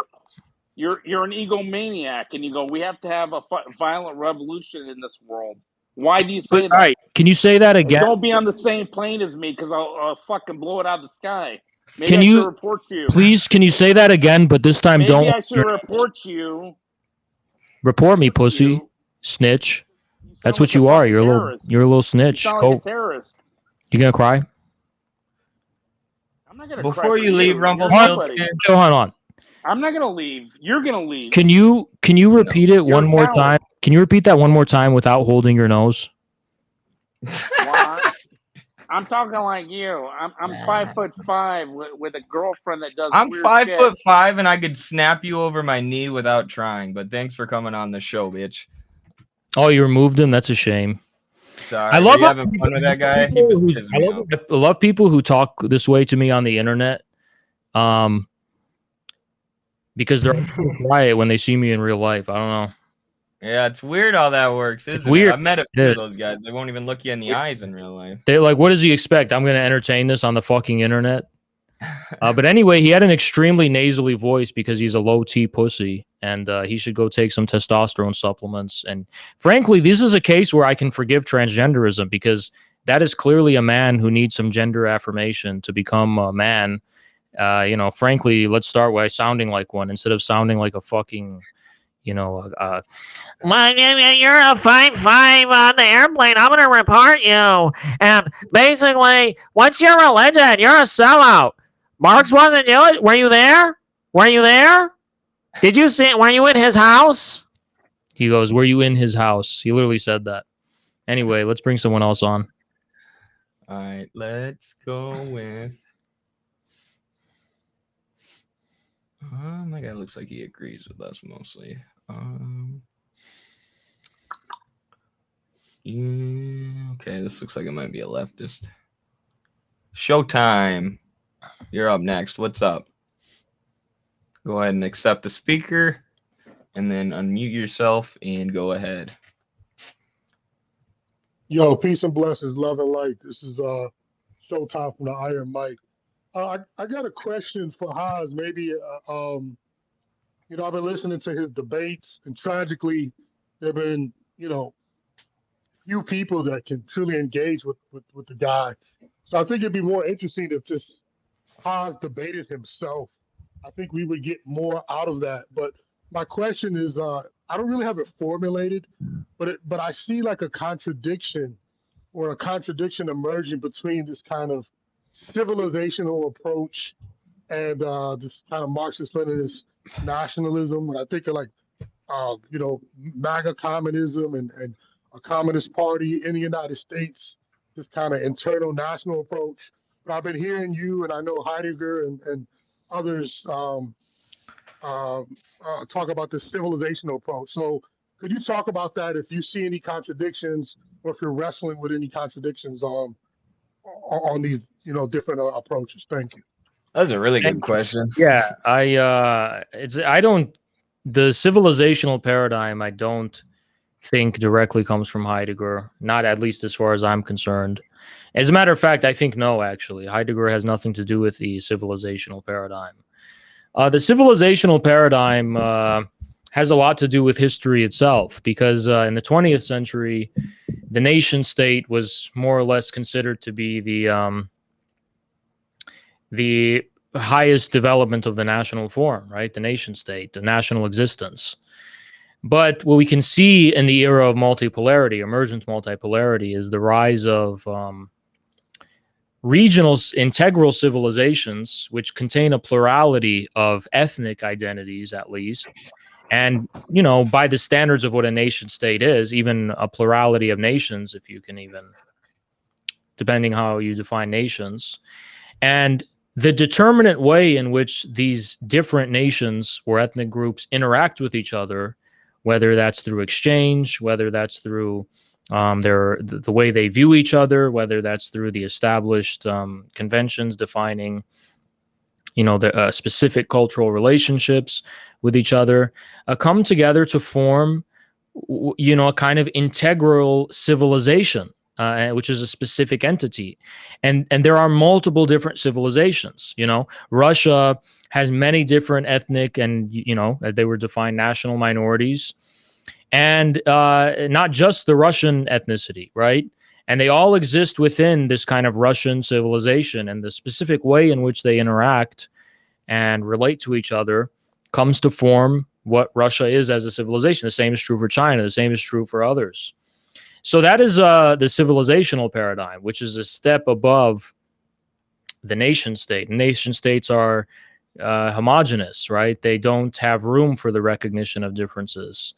There's only one, so to speak, there's only one nation, and the nation is defined formally, right? So that there doesn't take Heidegger, I don't think. I think Hegel has more of a significance, in my opinion. Specifically, for me, someone who helped, I think a lot of people underestimate the extent to which there's a lot of independent synthesis going on.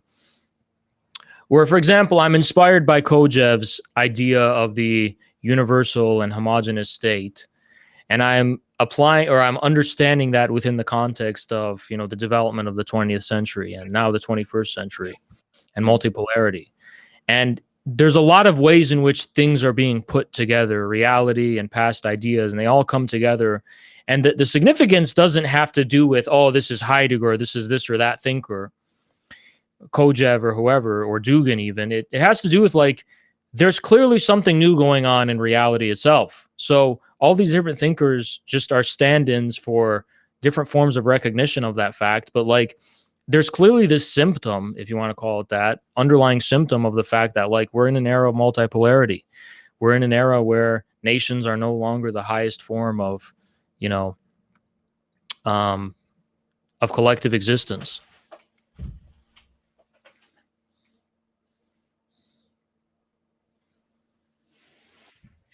I think, I misspoke. I was thinking, I should have said Dugan. Yeah, that Instead of makes sense. Instead of said Dugan, instead of hiding. But do you have any, like, I'm asking you to be kind of vulnerable, and do you have any, have you come across any contradictions that you wrestle with? Because I heard you say that you even looked at, if I could quote you correctly, I just kind of summarize. You looked at the American experience as being more of a civilizational experience, and you even described yourself in that context versus a national project. So that really kind of stunned me, and I just saw a lot of contradictions with that. Like, which civilization are you I going to think root we're your trying. I culture want to in? go The on this Western after you, civilization? Haz, by the way. Sorry. Yeah, we're You go trying first. to. We think that the national question needs to be relitigated, so to speak, in the age of multipolarity. So that we can say China is a nation, Russia's a nation. Nations can be words that are not necessarily exclusive and homogenous, but can just refer to some kind of unified, specific, historically constituted, unified collective existence, drawing on Stalin's writings on the matter, but updating them as well. So that's for Midwest. Oh, sorry. Go ahead. I was just gonna say for Midwestern Marx, this is where we bring in Martin Luther King, because that was the elimination of apartheid, and this idea that Noah Krachevik of the Midwestern Marx Institute always quotes, or this quote from Martin Luther King, that we all came on different boats, but we all came on different ships, but we're in the same boat now. That's kind of the American experience. It's always been this sort of melting pot of different nationalities, but it is objectively one country. It is one union.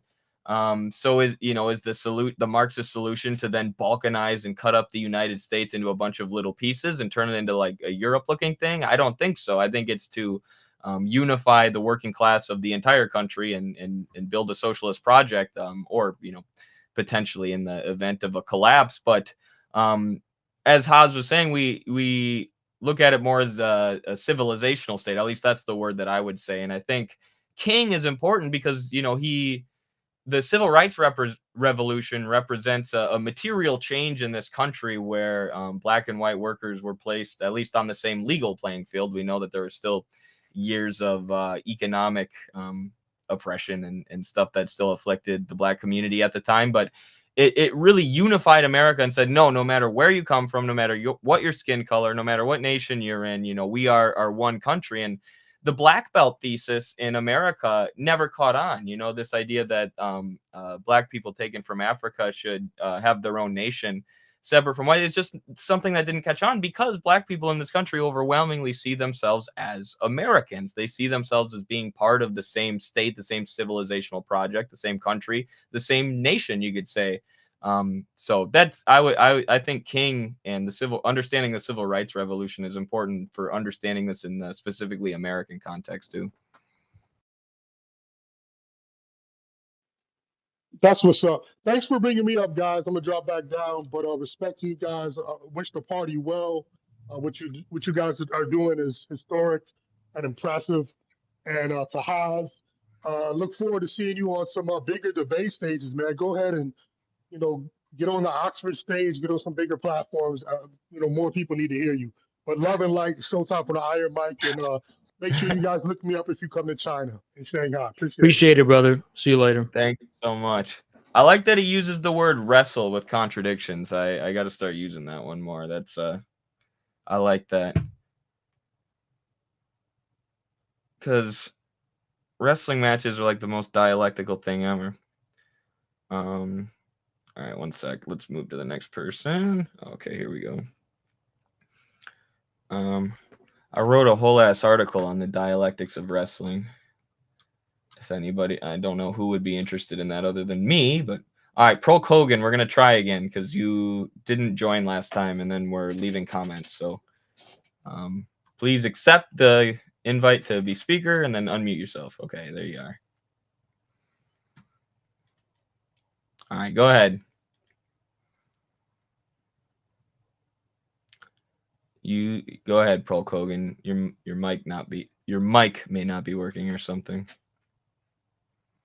By the way, guys, this is an incredibly aggressive hater, I'm pretty sure. And we're really curious about what they sound like.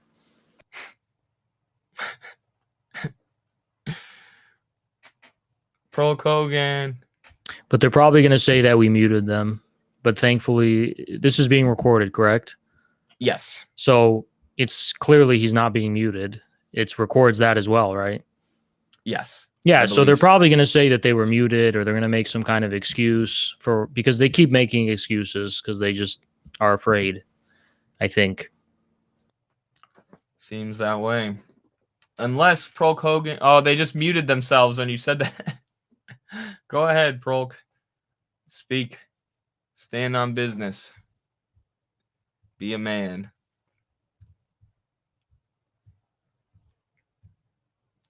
I'm going to give you like 10 more seconds to figure your mic situation out.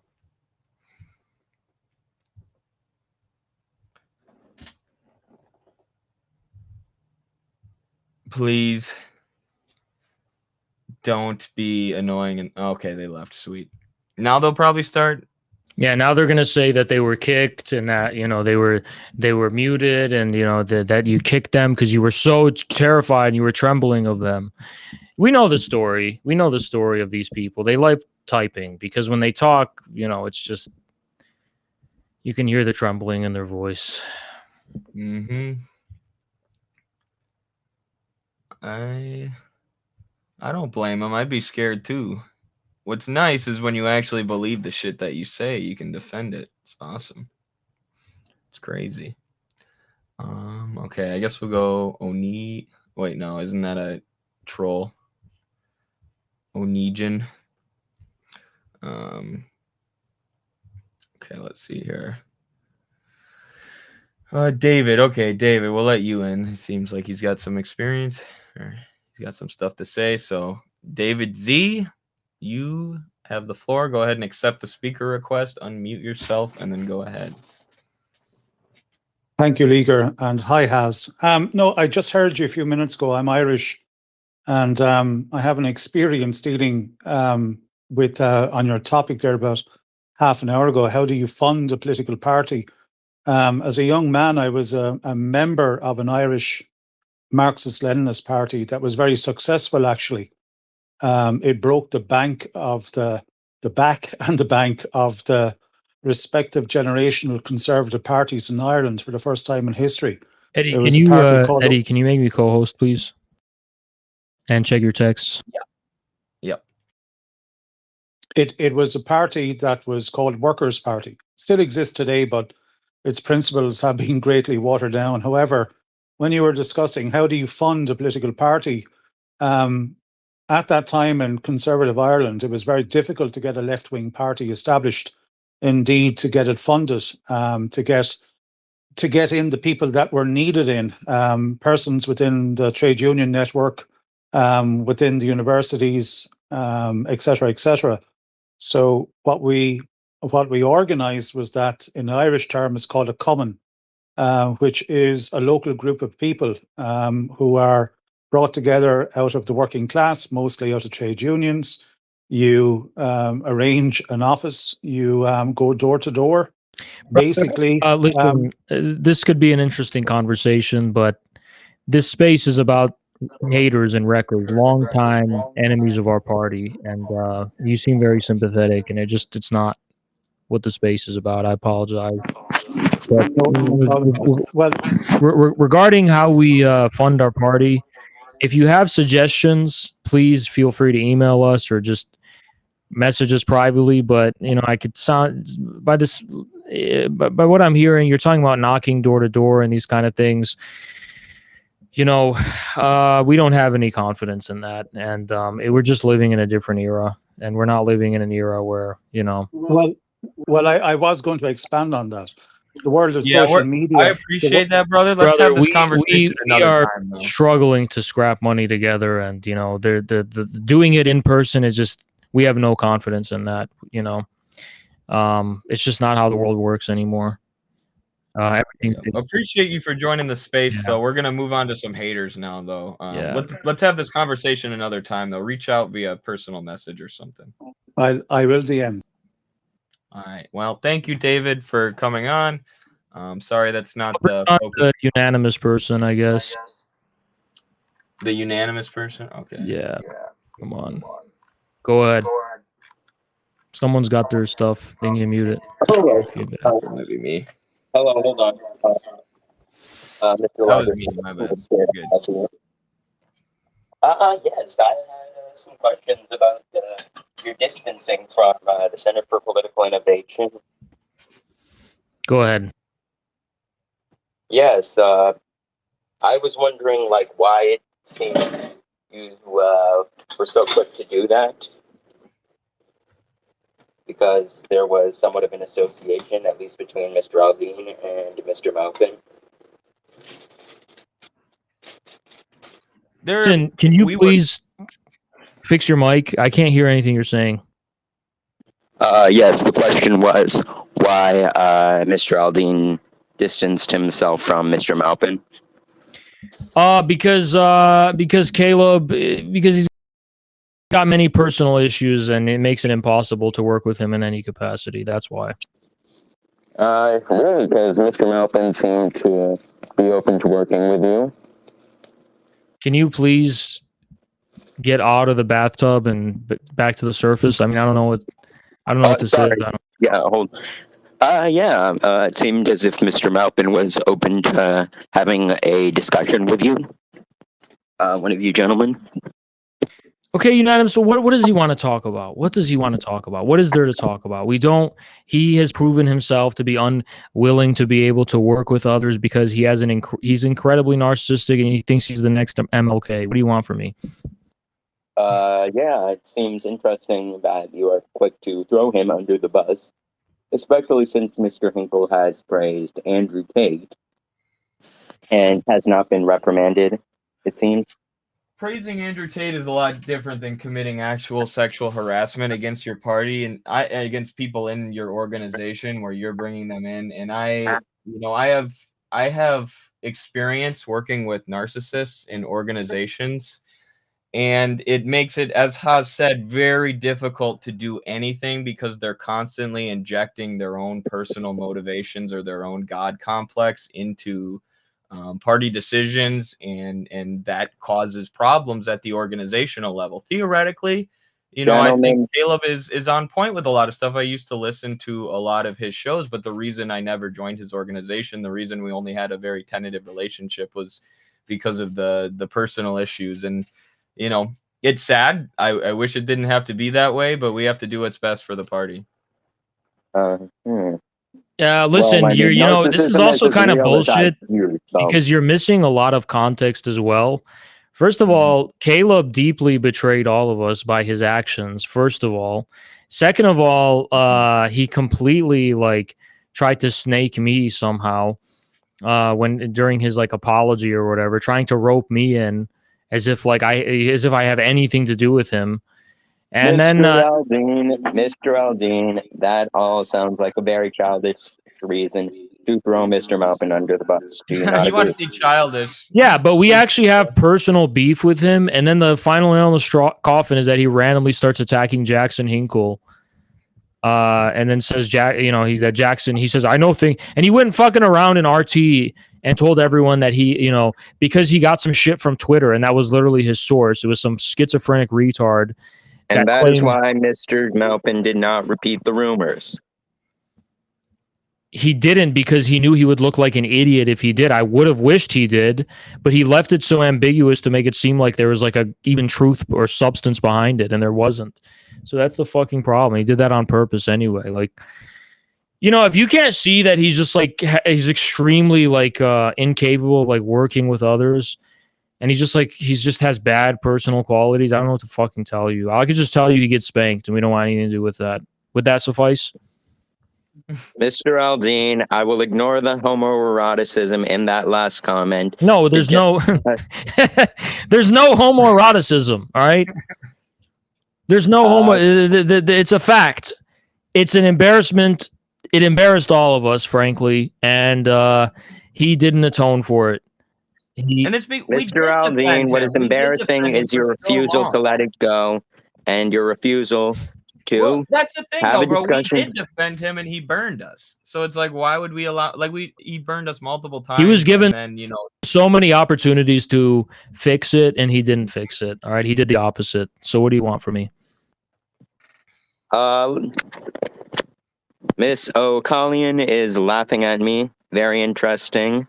Yeah, why is she allowed here? Because she is Malthusian and has he posted things from Candace Owens and whatnot. Oh no, Candace Owens has some good takes. Like, not everything Candace Owens says is wrong. Would you? Why? All right, let's bring on the next person. One Jin, go ahead.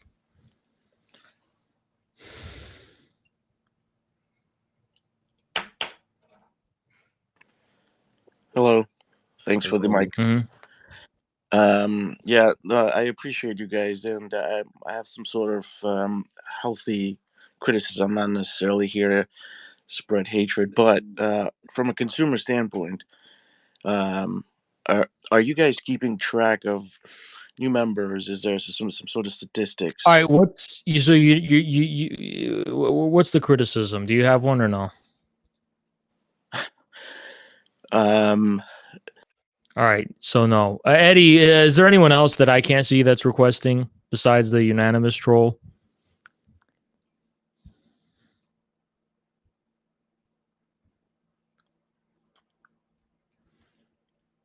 You there, Eddie? Oh man, shit! I was muted. My bad. Pro Kogan is back. They said they fixed their mic. Go ahead. Bring him up. Pro Kogan, you're up.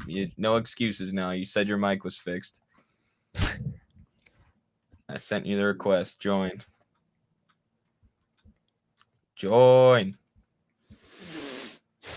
What the fuck? There's no excuse anymore. You ran. They left? I don't know. They're not joining. They're not accepting my request after they just spammed me with messages telling me to accept. So I'm gonna assume they ran like a bitch. Do you want me to bring on this Antifa guy? Yeah. Bring on all the actual the rainbow fascists, as we call them. It's the priority. How's it going, gentlemen? Hello.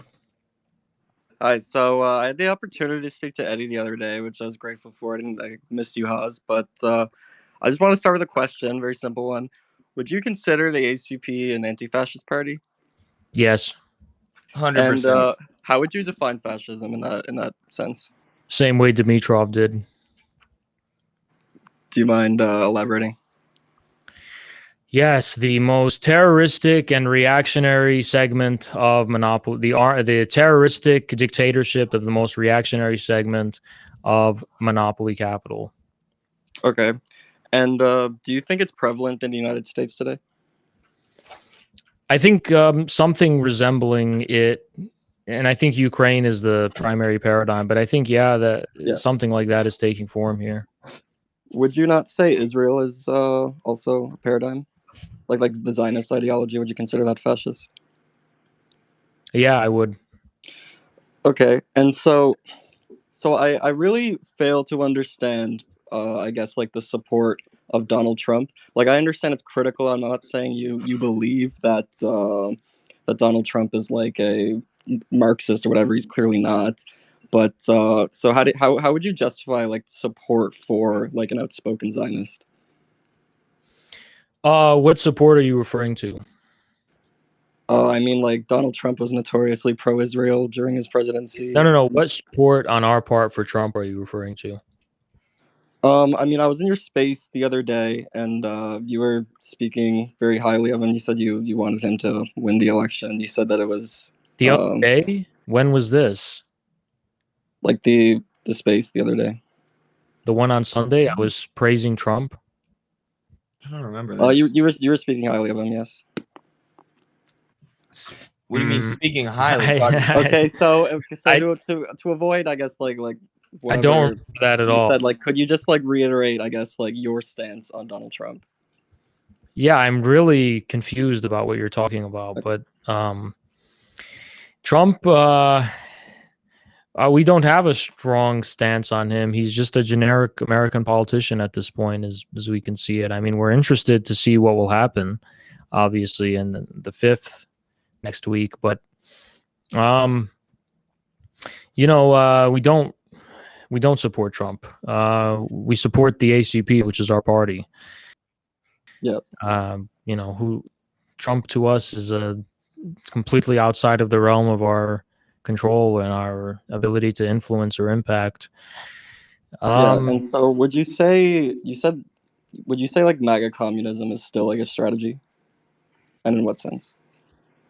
Yeah, but I think things have evolved to a point where it's a truism. I mean, that even the people who rejected MAGA communism years ago are now MAGA communists in some way, because everyone, in order to have a dialogue with people, they're taking for granted what the MAGA movement set the standard for in 2015, 2016, which is a new paradigm of popular sovereignty, primarily based in articulating politics in terms of a kind of popular and national self-interest rather than the interest of fulfilling the global empire. Yeah. Okay. And so I would say personally, like I would consider myself a Marxist. I would consider Donald Trump like a particular case of fascism, and I think a lot of that manifests in the immigration question.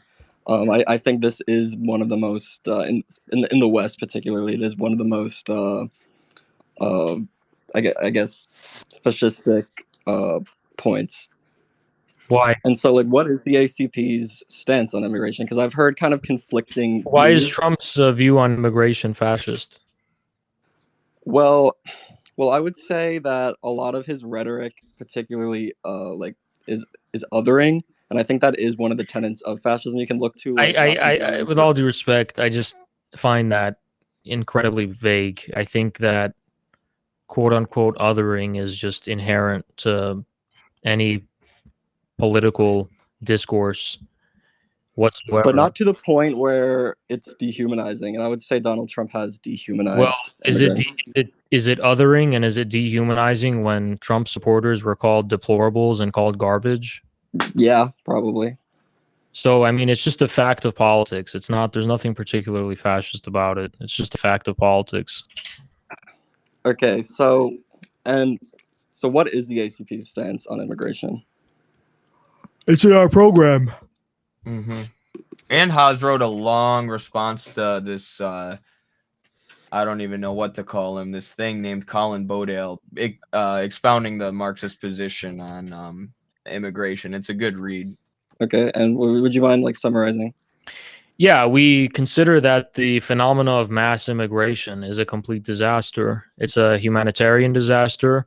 It's a form of modern slavery. It's inflaming tensions between different nations and different cultural groups. Yeah. It's incredibly clearly a cynical device to. And what is the solution to that? The solution to that is well, it depends. Are we in power or are we just responding to it outside of power? Because I think there's two different strategies there. Okay, let's hear both of them.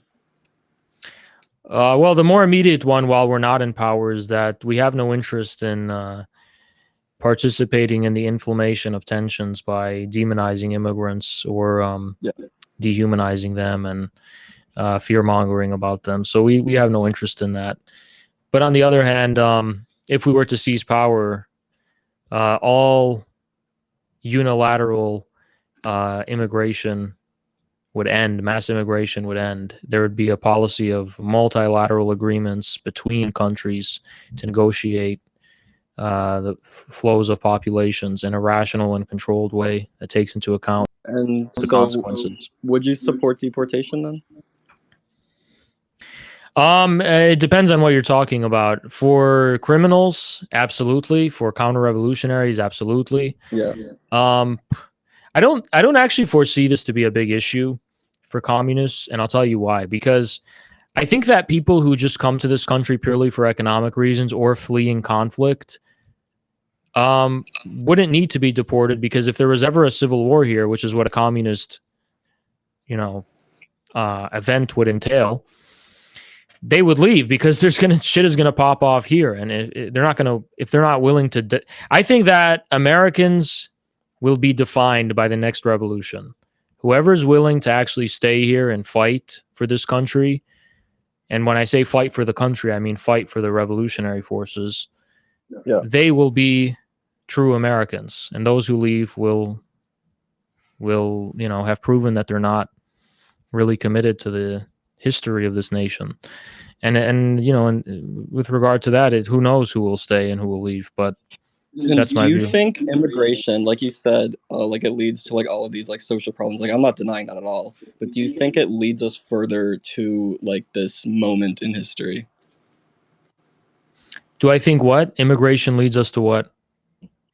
Like to a pinnacle moment of history of where like the conditions for revolution are there. No, I don't think. I think it's a symptom of neoliberalism. It's a symptom of the breakdown of the integrity of the welfare state and the labor movement, and it's a type of it's really a type of chaos. It's like the phenomena of mass immigration serves the purpose of weakening the cause of labor, the movement of labor, not even just the organized labor movement, but even the unorganized and implicit standards of living that is expected by the American worker. And it's an economic weapon in that, with regard to that. And but wouldn't the way capitalism unfolds also lead to the conditions of revolution at some point? I think the era of revolutions, in the sense of what happened in the October Revolution, and the French Revolution, I don't think we live in that era anymore. I think we live in an era of civil wars. I think we live in an era where states will break down in an operational capacity, and states will break down in an operational capacity, and more countries will probably look like Haiti, where there will be warlords and gangs that just fill the vacuum. I had a Mexican communist tell me this recently. It was a good critique that he made. I was glad I got to talk to this guy, but he said he made the point that there's only been one revolution that really started with a communist party setting out to create revolution. It always comes from some kind of societal And breakdown. what revolution was that? Even I don't know. I think it was I think it was China or Russia. Because that's not really true. Because Right. in China there was the warlord era where there was practically no central state, and then there was the war with Japan, which severely. So even then it wasn't true, you know. But Right. didn't this not also happen in Cuba? Like No, what's it called, because like psycho theory, like creating the conditions. no, because they didn't start out as communists. The communists in Cuba actually hated Che. They thought he was adventuristic. They thought he was egotistical and individualistic, and they, didn't believe that the peasants could constitute a revolutionary force. Yeah. Okay. So sorry, just to get back to like immigration. So there was this really interesting letter like written by Lenin. I forget the exact title of I know what but you're I'm talking sure about. it's pretty easy. Yeah. Where he says that like immigration Accelerates like, the leads- breaking down of national differences and yeah. Well, yes. And so would you say that like this is like the conditions have changed? Yeah, they definitely according to have. Lenin, I can explain precisely how they have to. Sure. So Lenin was writing at the time of the Second International and then later the breakdown of the Second International, respectively, because I think he commented on the issue twice, if I'm correct. First time is when he was reflecting on a specific Congress of the Second International, I forget. Well, anyway, the Second International more or less believed that the proletarian revolution would come as an international and simultaneous movement of the entire global proletariat, which will in one swoop overthrow global capitalism and establish a kind of new, global proletarian dictatorship that is centered in the advanced capitalist countries, which is Western Europe. So there was this expectations that, there's going to be this imminent world revolution. Not necessarily imminent in the sense it's just about to happen, but that's what's on the horizon, more or less. That's what is to be anticipated, right? And that nations, they're going to be a thing of the past. And, the events of the First Imperialist War, the breakdown of the Second International, it disproved this thesis. The experience of the October Revolution, it disproved this thesis. The proletarian revolution did happen. It happened in Russia. It didn't spread to the whole world, let alone Europe and Germany and in England, where they thought it would. Well, it kind of did spread to Germany, but it ultimately failed. It spread to Bavaria specifically, and that was that had no chance of becoming a something that could take over the whole German state. But in any case, yeah, in Hungary and whatever. But even those were like made on the expectation that the Red Army is going to get here soon, and and it never happened, right? And so there was a lot of hype, and the hype, when there's hype, people take risks more. But then it was shown that this was a folly. So that thesis was disproven by practice. And then in the 1930s, we had the rise of fascism.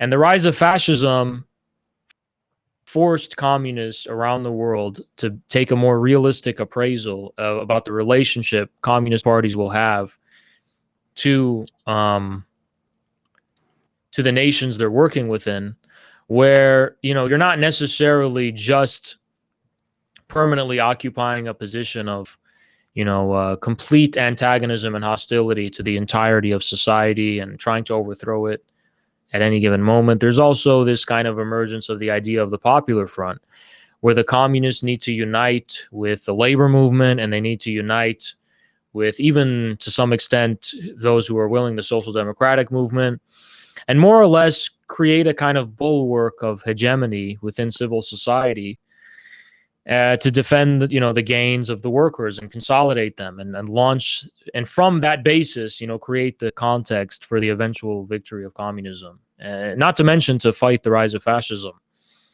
So that was a kind of successful strategy, and it led to very powerful labor movements across the world, even in Europe as well. And at that point, it was clear that within the class war, when it came to the strategy of immigration, the idea that immigration is going to hasten this kind of simultaneous global revolution, it just became not it wasn't something people were anticipating anymore. It was more kind of like, this is a specific tactic within the class struggle and we need to fight it on our own as well, and there isn't going to be this imminent simultaneous world revolution that is on the horizon that's going to erase. Put it this way, communists eventually realize they have a lot of work to do when it comes to developing leadership over their nations respectively. They can't leapfrog this process and just kind of jump into a melting pot of all nations mixing together. There's going to be a long process of assuming leadership of your nation, defending its history and developing that history. And the process of, the dissolution of national antagonisms will be a very, very long one. So, such is what experience has shown us, at least. Okay, but would you say that these like immigrants coming over to the United States that do cause like you said, like cultural a lack of like cultural cohesion, like do you think immigrants play like a crucial role in the revolution, or just like organizing? No. Why In a not? no. And by the way, we're talking about mass immigration. In the case of mass immigration, people are coming here to live a better life. They're not coming here to, die for the cause of the proletariat. They're coming here for But in a opportunity. lot of ways, they live in very precarious situations. Like, I'm sure you would agree with that.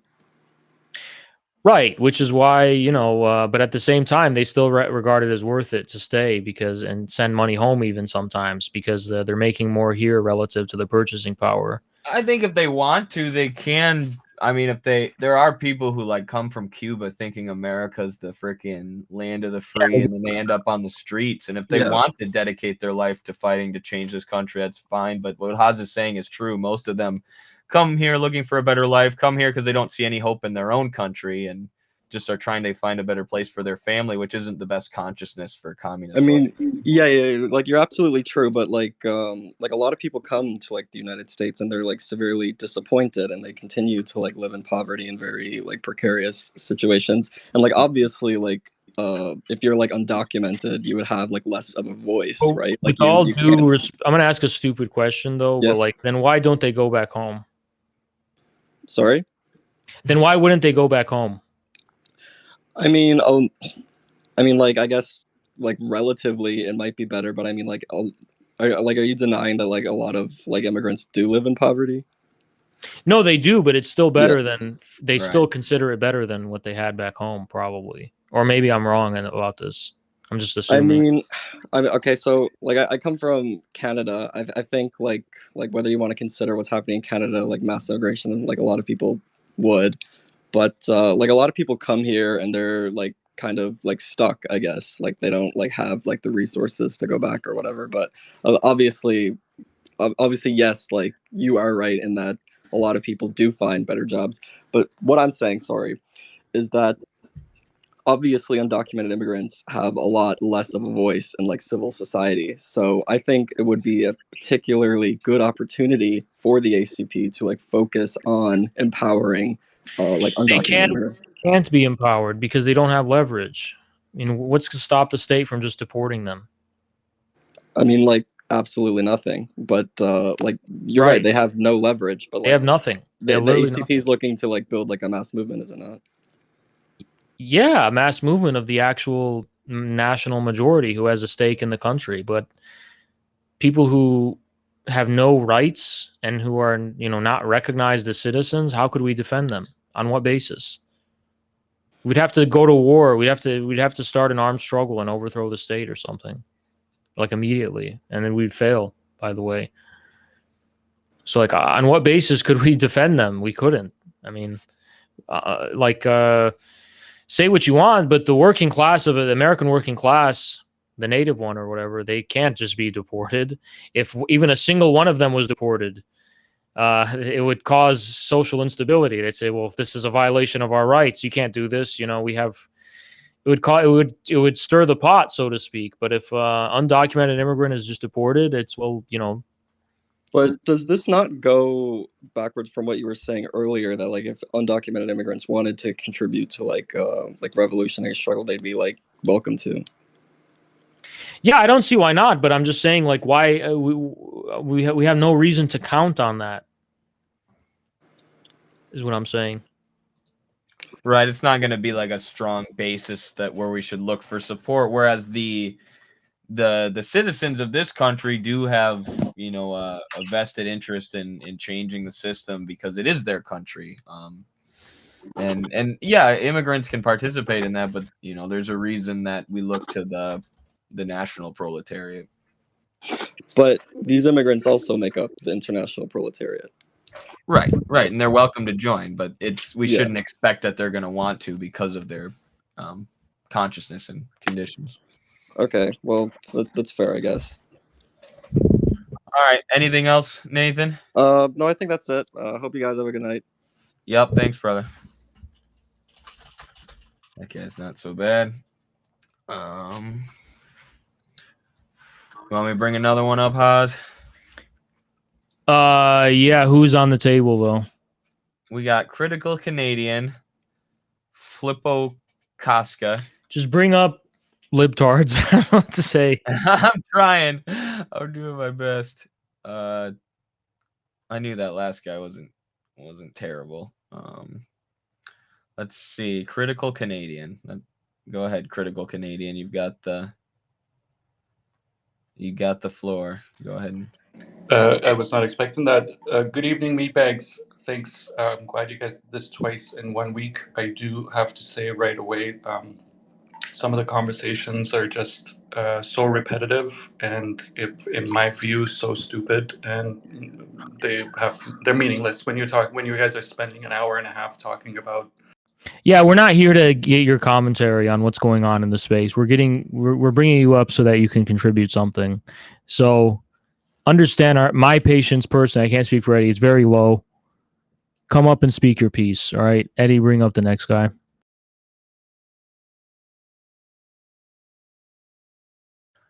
Let's go with Jam Sonata. Jam Sonata. Please hate us. Where are all these fucking haters? They were telling me they're all going to be here. And look at that.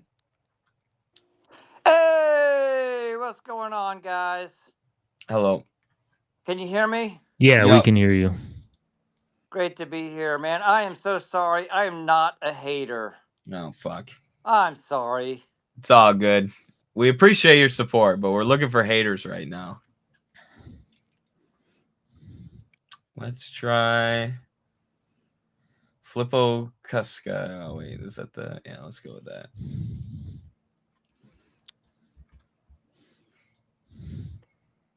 Flippo Casca. We got...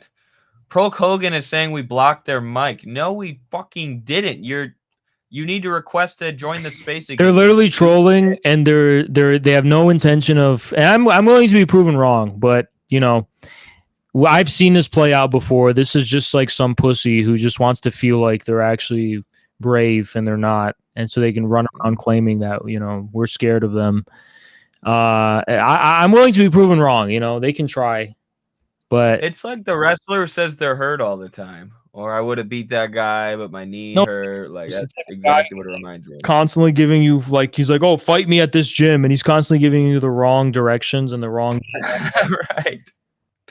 Like you. And then saying that we gave him the wrong address. Or you give him the address and he's just like going out of his way to go to wrong gyms on purpose and then dodging him. Come on, pro. All right, let's go. Ooh, you're up. Please give us something good. Ooh. All right, yeah, make Kyle co-host and see if he can bring up people. I forgot I was gonna do that. Yeah. These people are such pussies. Like the amount of people who spend all day in my mentions. And Loon, I hope you're actually at work, because you've been tweeting at me a lot for being at work and being unable to join the space. I gave you the benefit of the doubt, but I hope you're telling the truth about that. All right, let me get Kyle here as co-host.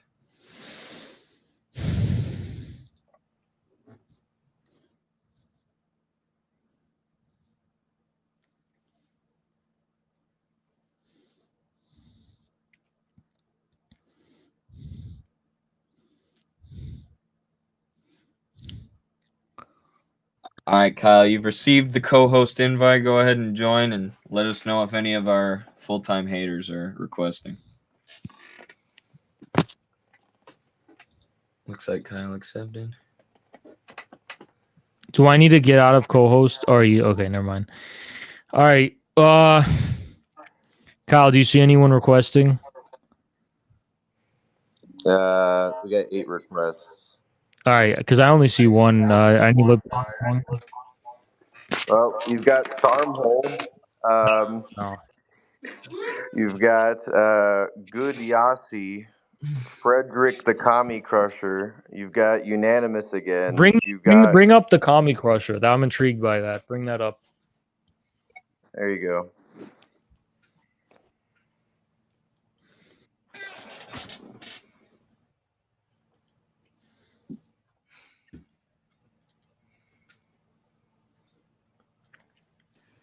Go ahead, Frederick.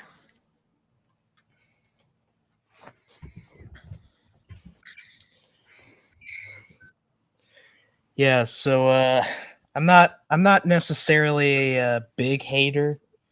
I'm not like, those crazy motherfuckers. So Is that what you have to say?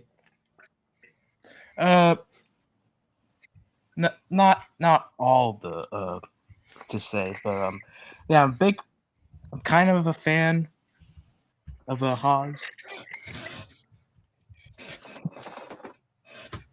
We need criticisms, Friedrich. God damn it. All our fucking critics are the most scared little bitches I ever met in my life. I'm just gonna start rapid firing these motherfuckers. Holy shit. Alright, say your bit. Good Yassi.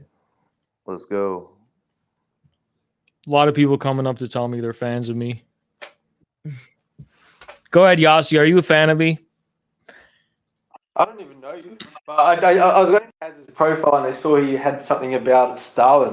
I'd just love to get your take on why you thought he was such a lovely person. 20 million Russians later. You're engaging in historical revisionism. It was actually 900 trillion. Oh, sorry. No, genuinely, like, how many people do you think he was responsible for their death? About like 5 billion trillion. Oh, okay. And he ate them too.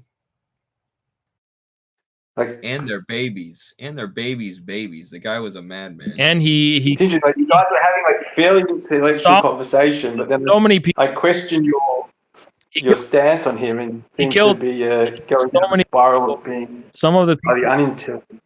Some of the people he killed were people that didn't even exist in the first place. He literally killed them from beyond space and time. He killed them beyond their own existence. It's crazy. I would agree with that. Wow. So Stalin can bend time. Sounds like we're all agreeing here. Sorry, he would agree with that. He probably thought he could do that. So what's the problem with? Are you a Zionist?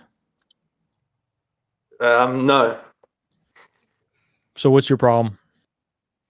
What's my problem? I'm just like you. In your profile, you seem to be defending Stalin as a good person, and I just wanted to know. Are you? What are you, a Nazi? Am I a Nazi? No. So what's your problem with Stalin? My problem with Stalin is that he persecuted Russians. He persecuted Nazis. Why did they? Hold on, it's really simple. Then why do all the Russians love him? I know a lot of Russians who don't love him. Yeah, they're all libtards.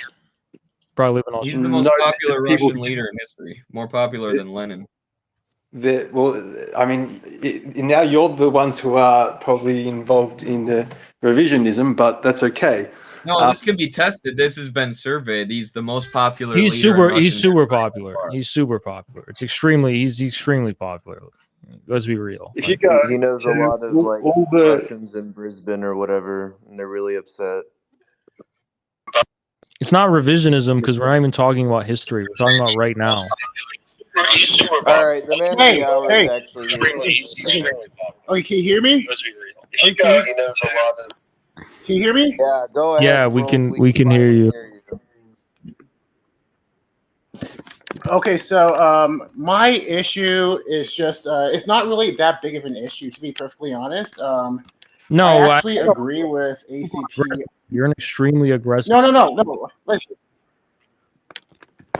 I agree with ACP when it comes to foreign policy and stuff like that, but it's just there are a lot of contradictions within the party. All right, like what? So as far as the whole culture war thing is concerned, you claim to be not for the culture war thing, but I do see a lot of members in the ACP and associated with the ACP that kind of promote the culture wars, but in a different way.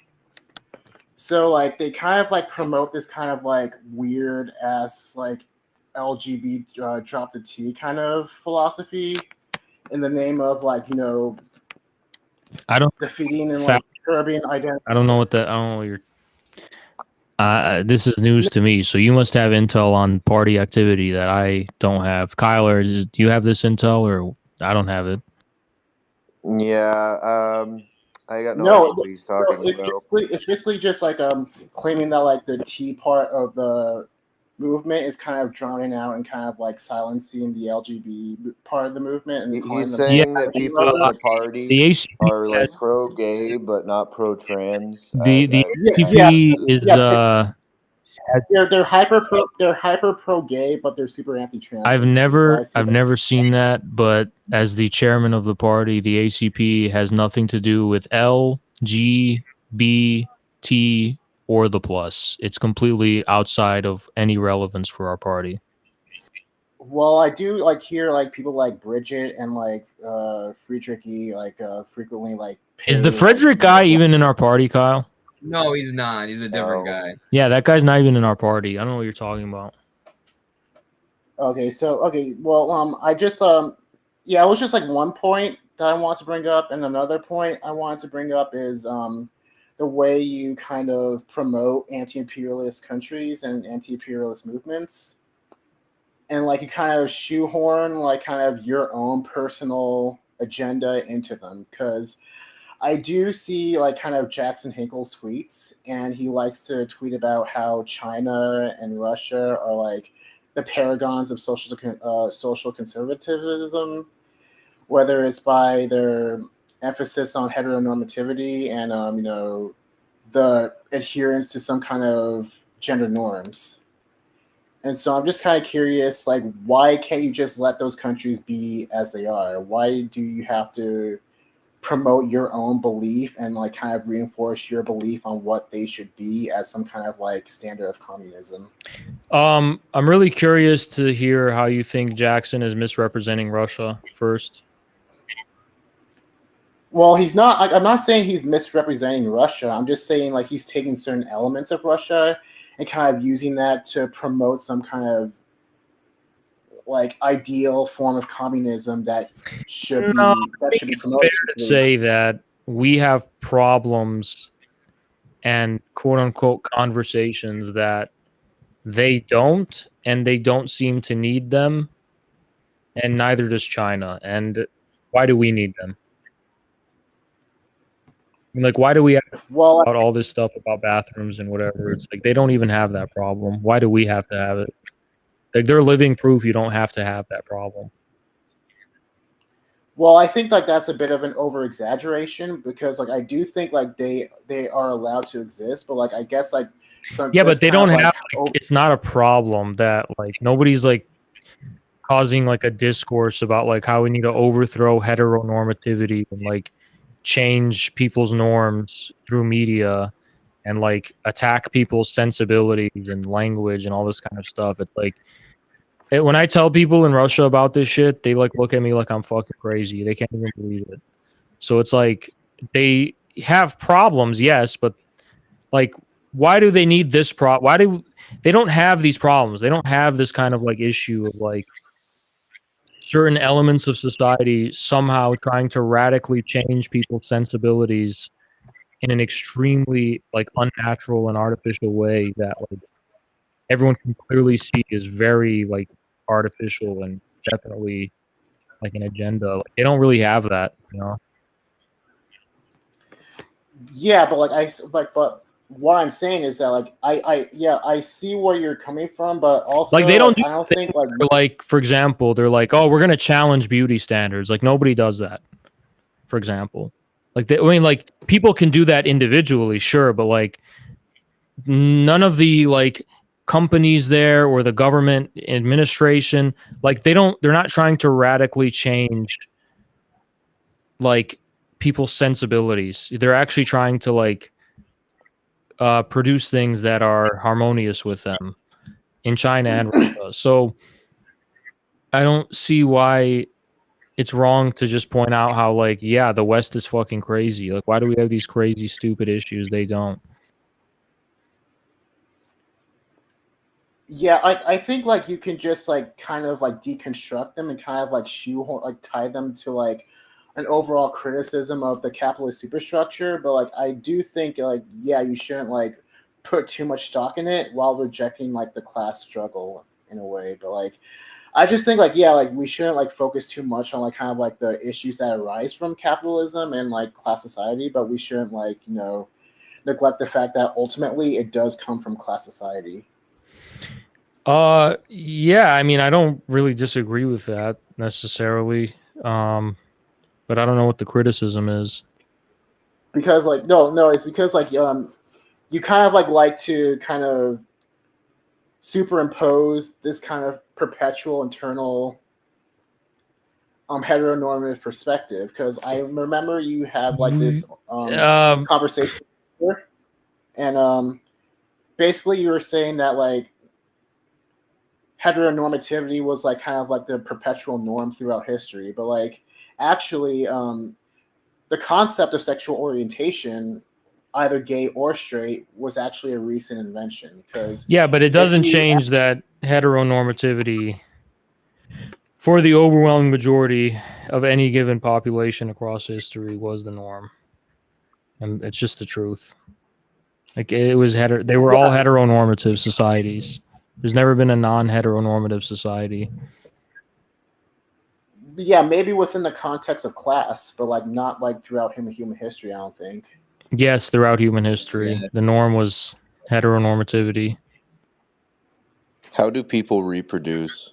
I mean, well, you could reproduce while and like while still hetero. being When you think bisexual. about it, it's like not really that complicated.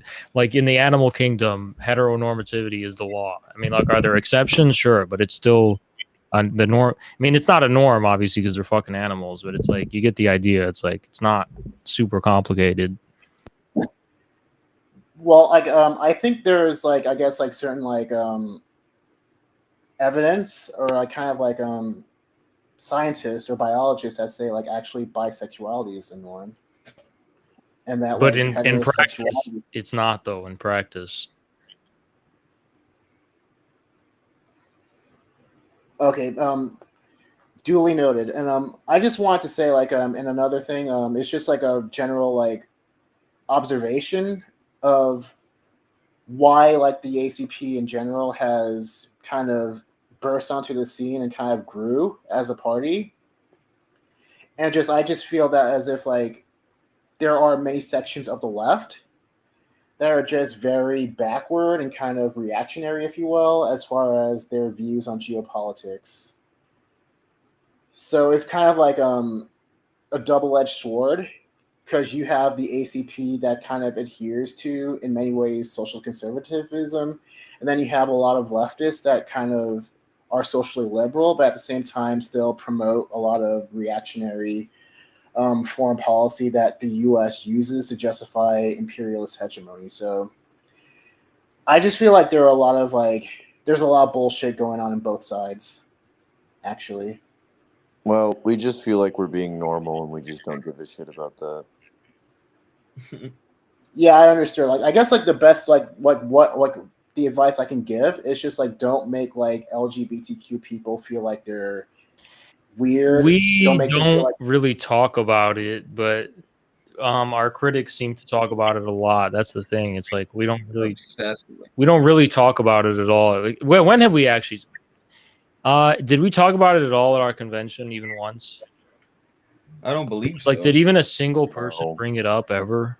I don't know where this is See, again, it's like It's projection on the part of all of our opponents, because that's all they give a shit about. it's like a navel gazing, you know? It's like that first Exactly. person we had on. It's like navel gazing. I mean, we don't really care what people do in the bathroom or the bedroom or whatever. I mean, it's like I don't care. I mean, as long as Well, I guess like you may not care, but there are a lot of like hangers on, like as far as the ACP is concerned, that do care a lot about it, and they just like kind of crash out about trans people even more than trans people do themselves, even more than trans I communists do. think I don't.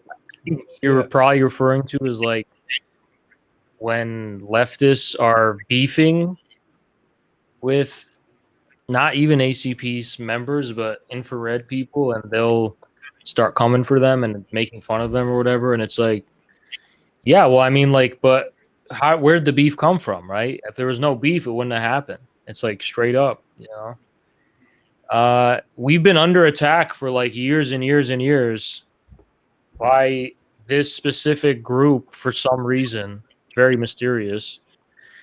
Um, you know, and yeah, it's just like if they just left us alone, we wouldn't even acknowledge they exist. I think we also just fundamentally despise that communism's been co-opted to mean giving a shit Right? about Why anything our but movement? class. Yeah, why our movement? Why us? Why communism? Yeah, like I think like those people like aren't really like communists. I think they're just liberals that just like put those issues at the forefront and just neglect like any kind of solidarity with like anti-imperialist countries, anti-capitalist countries, etc. Yeah, but they call themselves communists, and it screws it up for all of us. And I think that's what ACP rank and file are upset about. Like, they want to talk about the working class, they want to talk about the genocide in Gaza, and then everybody has to come in and make it about these, this navel gazing, and it gets frustrating.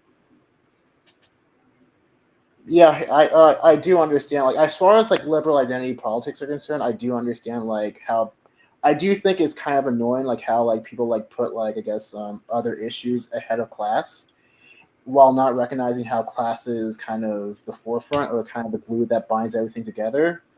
But I do think that like not just you and like I'm not necessarily talking about you, but I guess like certain ACP members because I do see ACP members just like talking about like queer and trans people just like unprovoked. Like I guess like it might like if it goes too far, it might alienate some trans people within your party if you just like get too Okay. hostile Well, with it. here's the thing. I'm not going to go around and police every single member of the party about what they talk about in their own personal lives. It's just kind of fucking stupid. And we just don't give a shit as a party, honestly. I want you to imagine like we're in the middle of a war because we kind of anticipate this eventually, and it's like We are, anyways. It's right, the we're in the middle of a classic war. trilogy. That's There's simple. like missiles being shot at us, and there's like explosions and all this stuff, and it's like what is this stuff about transgen? What do you mean? What are you talking about? It's like No, I think like actually like many like Palestinian people like Palestinian like pro-Palestinian activists who are trans. I don't think they make being trans like the forefront of the. I think they're still like being concerned. Like if you ask like any like I work with like a lot of trans. I organize with a lot of trans people actually, and like a lot of them like aren't making being trans like the number one issue actually. And Like there's a I'm lot of them that do. And I think that people criticizing them is appropriate. And I don't have an intention of cracking down on people who are asking why there's like trans people stripping at a Palestine protest, and that's usually the things that people are talking about that you're saying is are somehow us being socially conservative. I think that's just being human fucking beings and thinking that's disgusting. all right, yeah, that's kind of fair I enough, guess but like we don't think communism is a marginal movement. We think it's a movement of the majority, and that's probably where most of the problems arise. Like we're not here to just be host to all of the exceptions and marginal things in society. I mean, like, look, I'm trying to be mean, but it's like, we're not here to be like a circus, right? Not here to be like, I'm not against the, the 3-armed lady or whatever. It's like, okay, but do we have to have a whole fucking movement of that and call it communism? It's like, well, that's not what it's about. Well, like just like one last thing, and this is just like the one last thing, but like it can be in conjunction with communism and like the socialist revolution. Again, No. Because if you read about the gay liberation front in the 60s, look, I don't see, again, it's like you just said the gay liberation. It's like, what? This is not just with all due respect. It's about gay people. Hold on. It's not with all about due respect, fucking working class issues. Communism is not a porta potty that anyone can just come in and shit out whatever they want and call it liberation. It's like, no, this is a specific thing. This is not like on the whole. This is not the insane asylum. Release everyone and just everyone run around naked, creating movements about whatever they want. It's like, this is a specific thing. I feel like in the 60s and 70s, a lot of people were confused about what Marxism was, and they're like, oh, this is just about like oppression in general. This is about the system keeping us down and oppressing us. So let's apply that to our sexuality. Let's apply it to all these. Let's have like liberation. Let's have and then capitalism even comes in, neoliberalism. They're like, yeah, let's liberate this specific consumer. Yeah, Apple iPod, liberate your music, liberate this, liberate that. It's like, okay, liberation, it has a concrete meaning in Marxism. It doesn't mean liberate yourself from other people's expectations. All right, it means literally something very specific, and we're not here to just be a no movement has been as disrespected and maligned as communist movement in the U.S. I mean, it's just like it's become a public dumping ground for anyone, and that's really wrong, in my view. Okay, last thing, like I'll just like leave with this. Just like bear in mind, like just like how you're treating marginalized people in the community, in your party and in the communist movement, because you're potentially abandoning and like turning off a lot of potentially. I think marginal people should, they should be aware that they're an extreme exception, and that society cannot submit to the dictatorship of the exception. They actually have to realize, if you want to be the special Harry Potter or whatever, you're the chosen one, that's fine in your own world, but in reality, you're not the main character. It's that simple. Yeah, I just don't care about individualist problems, I guess. So that's a really good way of putting it. Yeah. You took the words out of my mouth. I don't care about individuals. If you're an individual, fine, go be one. But I don't care about your individuality at all. Individuality is completely irrelevant to us. Period. Like, straight up. Anyways, I'm gonna move on to the next speaker. Thanks for actually coming on. I'll be back next week. Well, I guess we'll see. Right. We have quite a few people. We have let's bring up Goy Slayer. That seems interesting.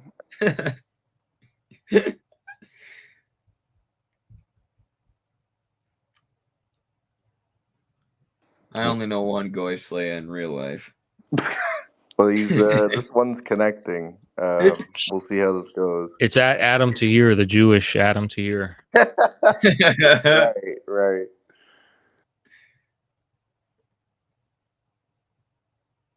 Well, he's got to accept it, I guess, or whatever it is. It's an interesting. Yeah, accept Goy Slayer, unless you're Goy.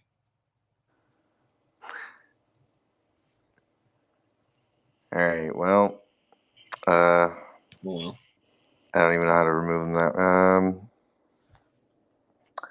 I'll just let that sit there. Let's get Matt Anderson. Seems like he's been sitting here for a minute. Yes, he has. It's also saying connecting. Very interesting. Come on, Matt. Step up.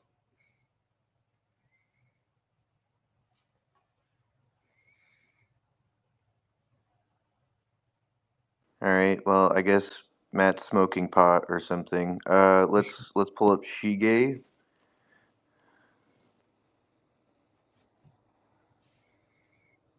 She. Shig is now on. Now they need to unmute. I think this person was here before. Ah. Hello. What's up? So I guess my main problem with you guys is that you seem more like principally like foreign collaborationists than actually Yeah, American communists. this is the guy. You're just gonna say the same thing you did before, aren't you? Well, you got cut off last time. Well, it's probably for good reason. All right. So we've got Yahweh Lobster Bibs. That's an interesting one.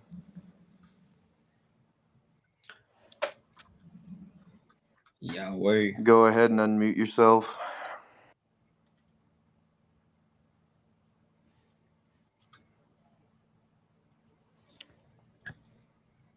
It's the microphone icon. You just have to put your finger on it. Click the unmute. It's not rocket science. It's really not. They've. Oh, hello. Oh, there we go. I love it. Hello. All right, so I'll just start out and say, I've never threatened to kill you guys. I don't hate the ACP. I'm very highly fucking suspicious of you, though. All right. And so, respect earns respect, and arrogance sows division. So we'll just go from there. I want to talk about narrative, trajectory, action, and outcome. All right. Can you make that an acronym? Can you make that? I'm sorry? Can you make that an acronym so we can remember it better?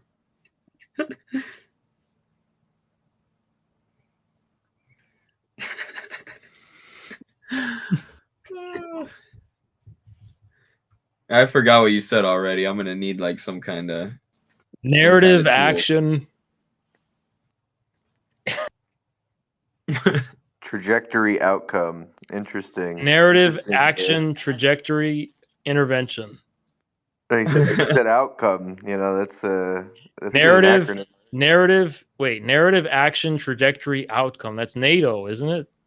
Yeah, it's very interesting. We're foreign agents, but we're using the NATO acronym. Interesting. We're not using it, but this guy. Let me look at his profile.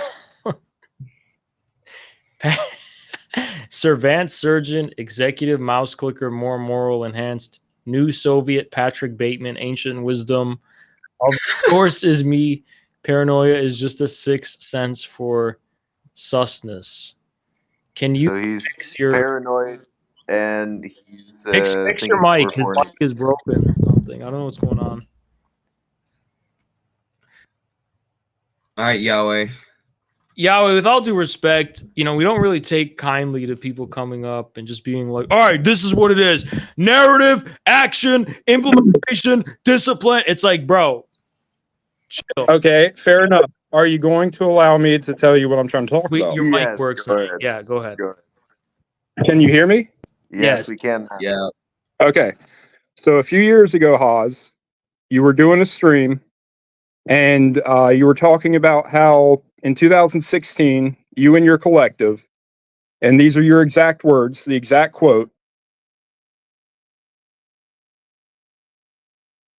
His mic cut out again. Your mic broke once again. I was at the edge of my seat, actually. I was ready for it. Can you please fix your mic, man?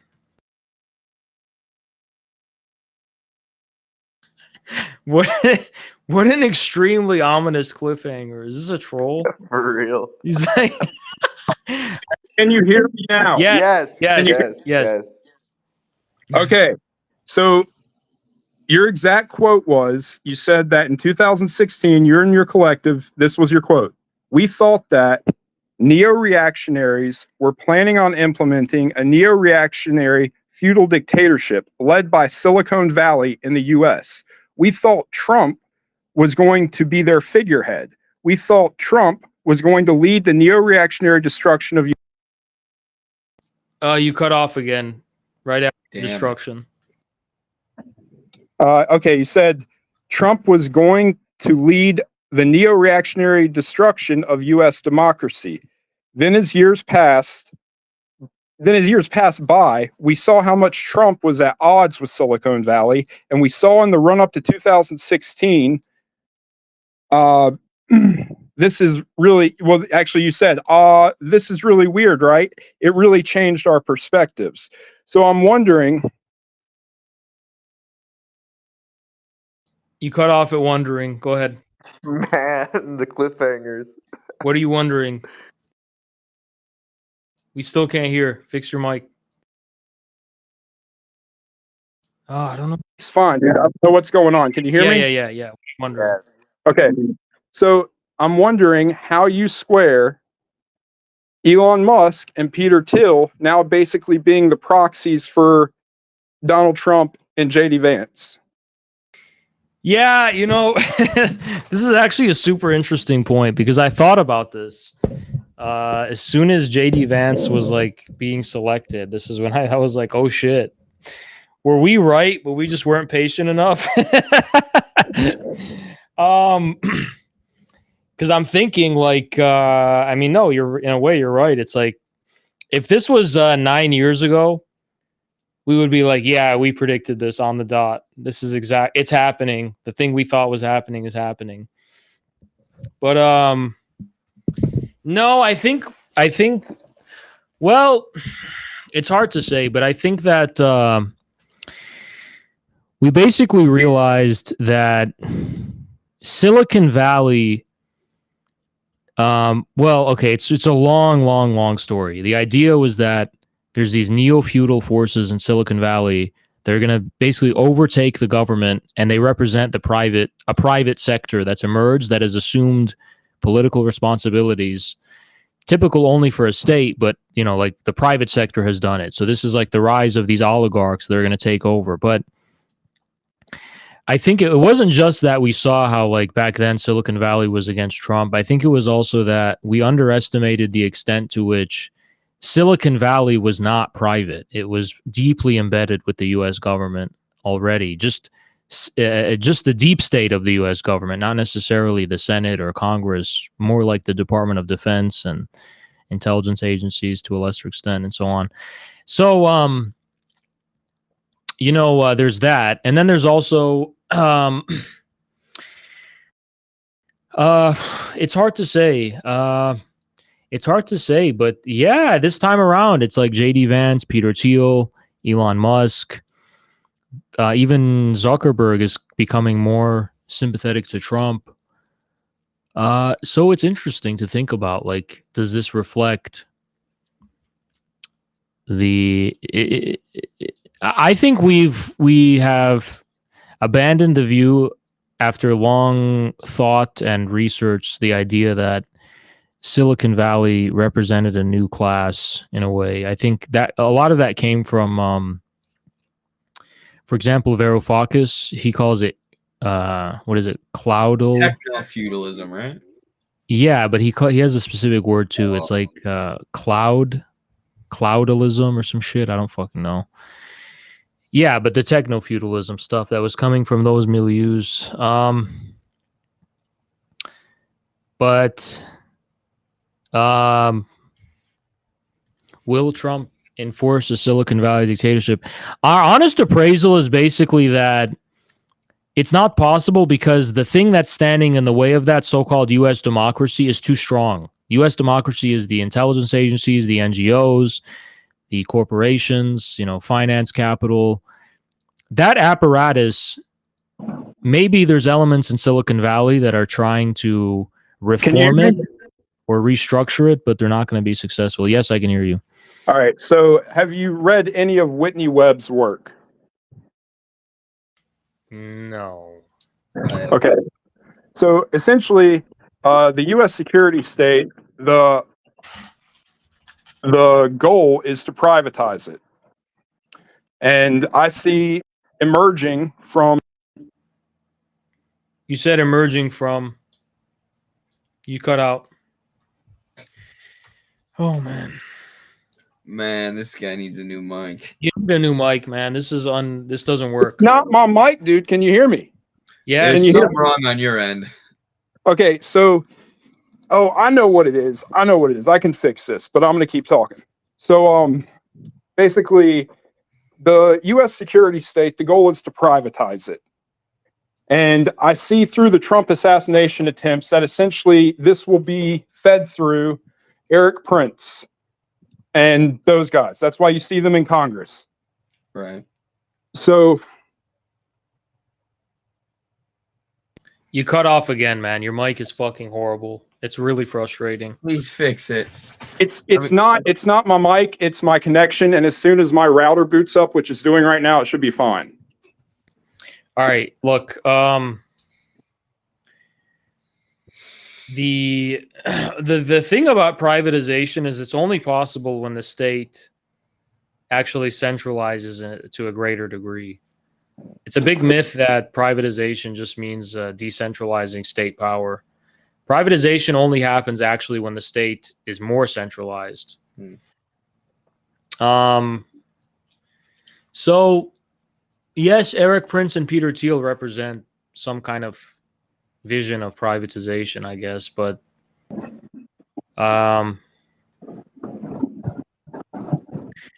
is that network big or robust or strong enough? I don't know. Yes, it is. Palantir, Till's baby, is essentially already a privatized intelligence operation. So is Facebook, so is all this shit. So I don't think Blackwater is big enough to replace the U.S. military. No, They it won't. Just use I don't. Blackwater to do He that. doesn't. As far as I know, Prince does not own Blackwater anymore. Oh. I don't think he's going to do it through Any of his organizations. I don't think are big enough. Got to be an extreme like 5D chess on their part. I don't know if I have confidence in that. But I definitely understand how like they are planning something. I just don't know if they'll be successful. No, it's interesting to think about. I don't know. I don't think Palantir. Put it this way: whatever they're trying to cook up is only possible through a explicit overthrow of the U.S. Constitution, and I don't know if they're going to be able to do that. Yeah. Well, the goal. Sorry, go ahead. The issue also is that while they're cooking this stuff up in secret and in private, the quote-unquote democracy is doing it open. You read Whitney Webb's work, all this is documented. It's not difficult to find. Yahweh, and the issue, though, one of the things we became conflicted is that as far as the U.S. Constitution goes, all right, you hear Elon Musk. One at a time, please. Oh, he cut out anyways. All right, basically what I'm trying to say is that if they're doing this, it's all in secret and they're plotting it and LARPing or whatever. But the dictatorship and breakdown of the Constitution is happening openly by the so-called democracy. It's happening by the State Department and the federal agencies and the Democratic Party. So that's what we also noticed, which is why it completely scrambled. What do you have to say about that? We didn't fucking hear you, man. We didn't hear a fucking thing you said. Hello? Bro, you keep cutting out every 2 I can't seconds. hear you if you're speaking. Oh my god. All right, All right, well, we gotta move on. I'm sorry. Shows me that you can hear me, but I can't hear These you. were interesting questions, honestly. Yeah, it's a shame because I think he's raising a lot of interesting stuff. Genuinely, a lot. I'm just confused what that has to do with the topic. His fucking. Well, yeah, it's still interesting, but the fucking mic is so fucking bad. And then when he says, I can't hear you, I'm like, all right, this is a disaster. I'll look into Whitney Webb's work. It looks like she works for Mint Press, and I like that a lot. We're bringing up Goisley again because he's Goisley. Hey, can you guys hear me? Yes. Yeah, we can hear you. All right, so I just have a question. Do you guys support freedom of association? And to extend on that, Do you support ethnostates? No. No. Well, if they didn't have any of the negative connotation like imperialism, exploitation, like deportation, or No, I'm not an even American. As far as America is concerned, we only believe in one state, and we or and that sorry, state. let me rephrase, like a community that decides to reject any other ethnicity. Not in I think Sounds like some like this is extreme LARP. So yeah. forced diversity. I think here's how we see it. The American people would be citizens of one state, which encompasses all the territory of U.S. and Canada. So what gives one group the right to claim land and exclude others from this land and say, you can't settle here, you can't be here? Well, what if some gives people just want to live amongst themselves? Is that not allowed? right to deprive other Americans the right to settle where they want? Where do they get that power from? Who gives them that right? Well, it's not. I mean, it's not like a necessarily human right, but I'm just saying, like, it. So, just No, like I'm saying, I say who gave them the right. I'm like, well, it's one American state. It's one people. All the land belongs to the American people in the American state. You know, people can't just, create communities and then just say, oh, we're going to exclude this or that type of American from being with us. And it's like, well, on the one hand, you don't have to be friends with people. You don't have to marry people you don't want to marry, but you don't have the right to deprive your fellow citizens on account of their background or their race or something. You know, the right to settle where they want us to settle. The state has that right, I think, to control movement, but no, I don't think people have that right to basically say we're going to build a town on this land, and the people we approve of are allowed in. And it's like, well, no, frankly. So, what are your thoughts? Have you heard of Orania in South Africa? Yeah, that's the land of South Africa, and I hope they go in and do a Tiananmen Square. Okay, all right. Well, that was mostly my thing, but I also have another little question. It won't take too long. What are if we eventually unite as one Earth communist state or whatever, and we expand to the stars and we find aliens, are we going to participate in galactic imperialism, or are we gonna just like Actually, one of the first articles that Midwestern Marx wrote, like published, was somebody writing about what if capitalism expands into space, and he basically made the argument that it would be galactic imperialism, like we would just, if we found aliens, same logic. If we found aliens, it depends on the extent to which communication is possible. That's the most important thing. Can we communicate with them? If we can't, and they're just a force of destruction, then there's no possibility of You're gonna have to ever. exterminate them. Just like they're animals, they don't speak any language. If they don't speak language, they're animals. We have to. If it was like an empire, like a sapient? Oh, so it's so it's an alien civilization. If there's an alien civilization, then there is a possibility they can communicate, and then that would What be the if goal. they're like species? I don't know. They're like completely in opposite with our values, and they will not budge. That's okay. They just have to have one value, which is the ability to be willing to communicate with other beings and negotiate some kind of agreement. And if they're not willing to do that, then it's war, Well, so what can we say? regardless, it's war. Politics is nothing but war. Diplomacy is nothing but war. It's literally just that. I'm just excited for galactic war. All right. Well, it's a long way off. What are you guys' thoughts on genocide? Sorry, what? White genocide. What are you guys' thoughts? Oh God. The I'm white ready for it. genocide. I'm sick of my fellow whites. Put Oh them in man. camps. You know, well, as everyone knows, we are controlled by the Jews, and we're not allowed to talk about this really secret topic. Okay. All right. No, I mean, there's no. I mean, white genocide. It's like There's no white genocide. no, there's no white race. There's no white ethnicity. The dynamics of mass immigration versus native populations. It's literally happening around the world, even South Africa. You know, in South Africa, there's a beef between jingoistic nativists versus Nigerian immigrants. You know, is there a genocide against the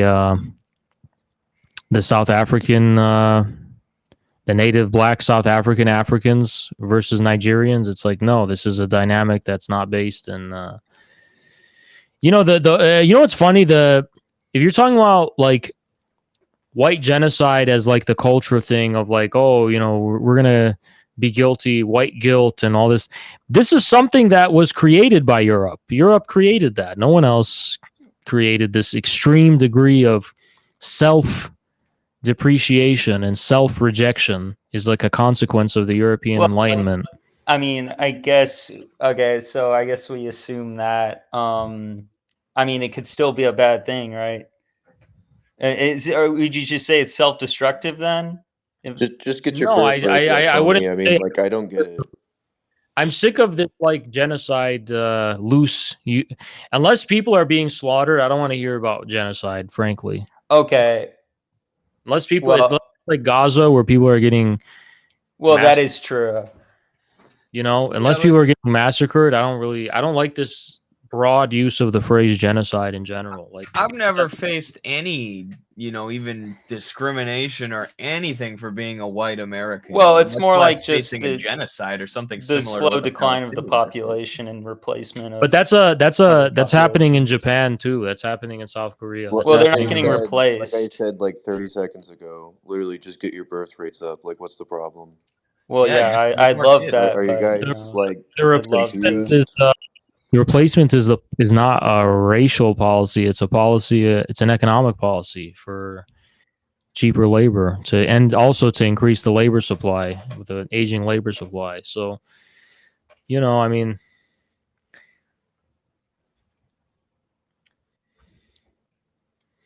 is that okay? Well, yeah, I guess that's all I got. Sure. Thank you, fellow white. Yeah, fellow Aryans. Kill me. Don't lump me in with that shit. Who's next? Well, all that's left is Charmhole and the Matt guy I tried to bring up. Who? We'll try the Cleaned Matt him guy out. again. Oh, he joined this time. Let's go. Here we go. It's a very ominous profile picture.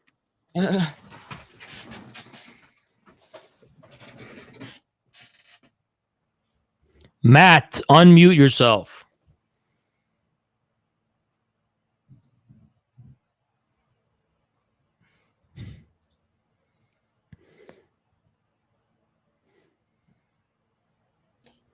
Hey guys, it's me again. 1488 TND. You what? 1488 TND. So you're just trolling with the right wing bullshit? Like, what is the point?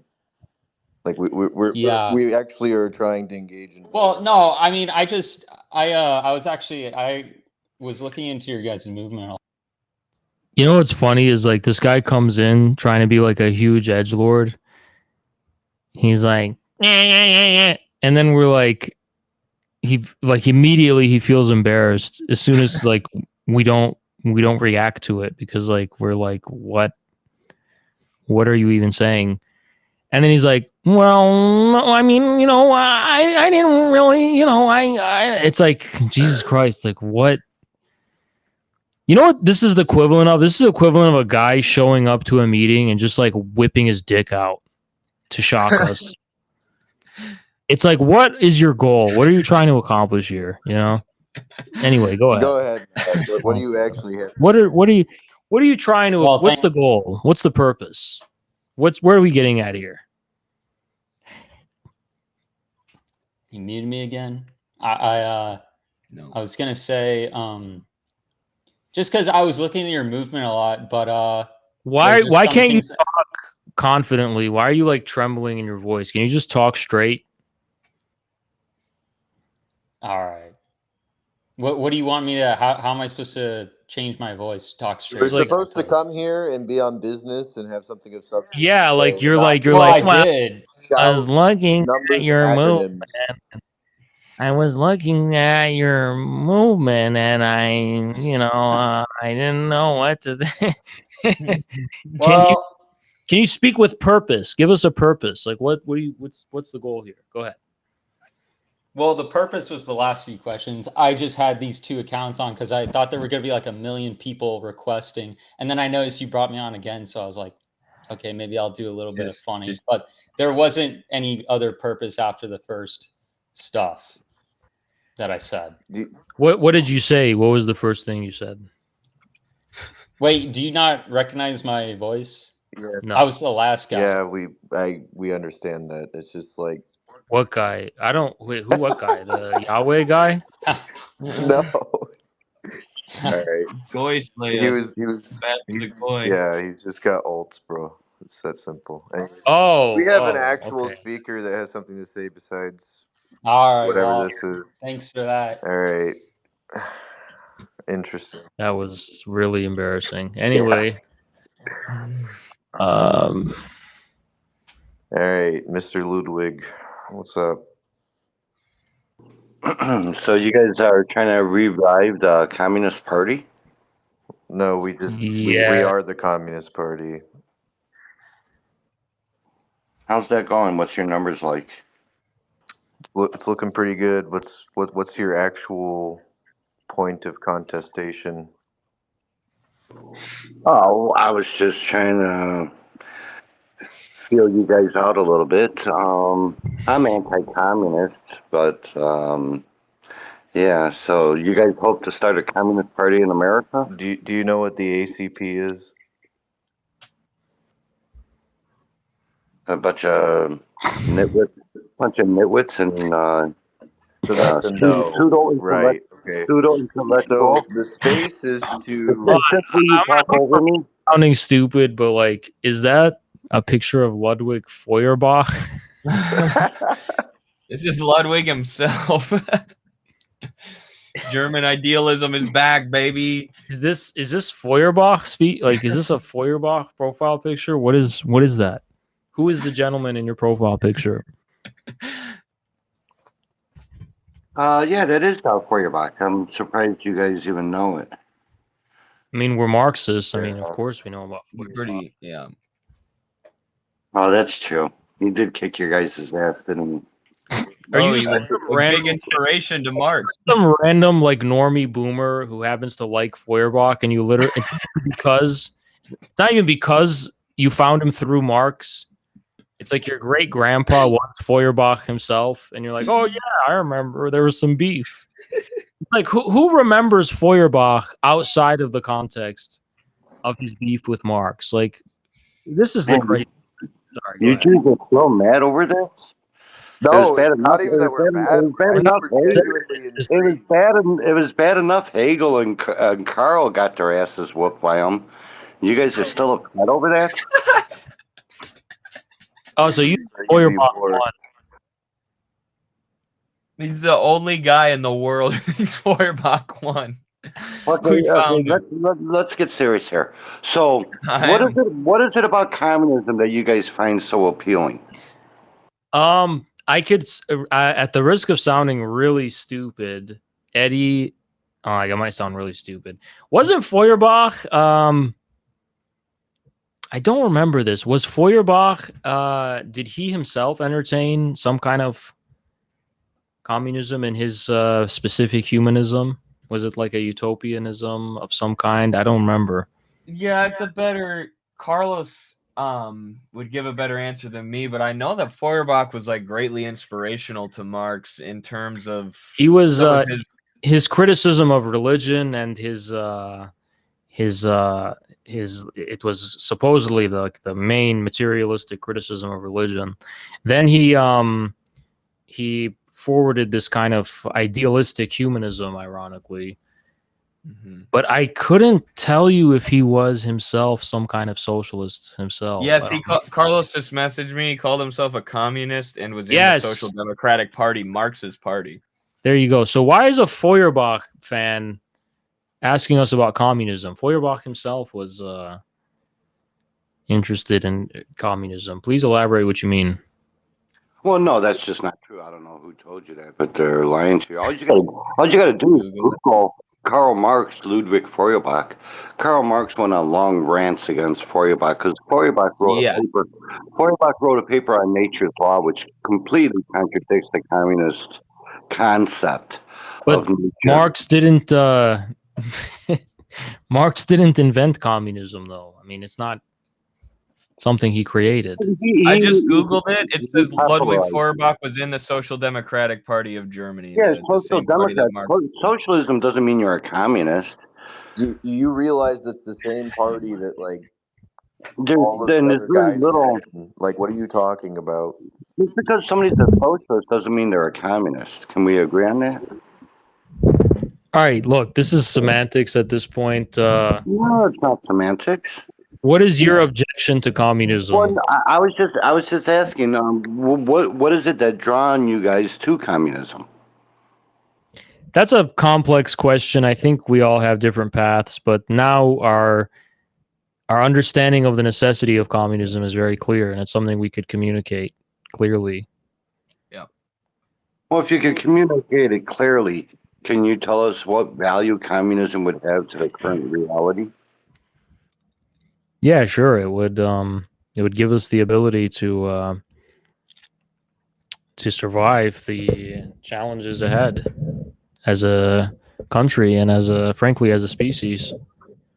It would remove the fetters that capitalism puts on production too, like feudalism eventually the relations of production that are feudalism eventually became a fetter on production, and a new mode of production and new relations of production sort of had to burst forth out of that. Same thing with like the Civil War in America, as slavery, this antiquated, outdated mode of production was done away with, and capitalism's only so many years old. There's no reason to think that this system is eternal, whereas the ones in the past weren't. And we can see the contradictions of capitalism every day. America's the richest country on earth, but 80% of us are living paycheck to paycheck. There are people living in the streets everywhere. There's an accumulation of wealth, and there's no need for this. This could all be done away with through rational central economic planning that would allow production really to take off and would improve the quality of life for everybody in this country.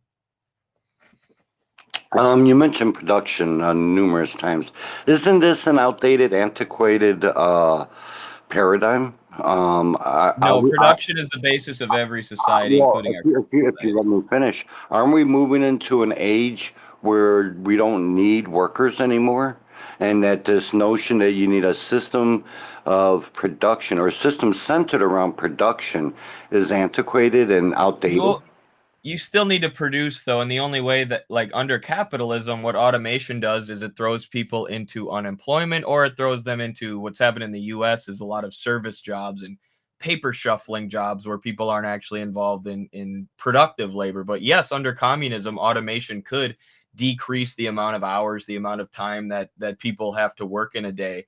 But Marx talks about this extensively in Volume 1, how under capitalism, automation, which should liberate humanity, ends up putting humanity in worse conditions, which again come back to the contradictions that stem from the capitalist relations. To simplify things as well,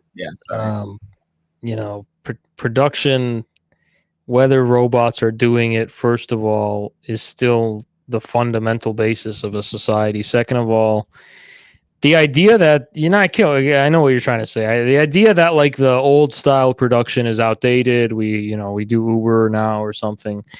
It's a big myth because all that's happening is that our heavy industries and our infrastructure is just decaying now. Yeah, it's been neglected, and there's less of an emphasis on it when it comes to the labor force and when it comes to the economy. But that doesn't mean it's not still just as necessary as it was before. It is, and robots have not proven that they're able to automate, construction and infrastructure and heavy industry and stuff. Yeah, automation has had an effect for sure, but look at the phenomena of deindustrialization. It's not been solved by automation. It's just that, if we were to reindustrialize as a country, a lot of people would be going back into the producing labor force for sure. It also just doesn't matter, because even if everything was automated, you would still have production. So what I don't even understand. Like, what are you talking about? You would still have production. You would still have the necessity to actually choose how production occurs, even if it was robots instead of workers. All right, Ludwig, please go ahead. And guys, heads up, 9 minutes, and I gotta go. Well, see, that's just the thing. We're moving into an age where we don't need workers. We do, and we're just at the beginning of this robotics. Sir, with all due respect, we have a guy with a Ludwig Feuerbach profile picture. His name is Sir Ludwig in all caps. And he comes in, he definitely doesn't sound like a Ludwig Feuerbach scholar. I'm completely baffled at what is going on. And now we're talking about fucking robots. So it's like, with all due respect, that's real. A sign the topic needs to change, all right? Yeah. I don't know what the fuck's going on. All right, anyway, Rifa, go ahead. Hey, everyone. Can you guys hear me all right? Yes. Great to hear. So I'm a fan somewhat, but I do have a gripe that I'd love for us to delve into. Sounds good. We're gonna prioritize the Blood and Iron guy because he's. I knew you were gonna do that.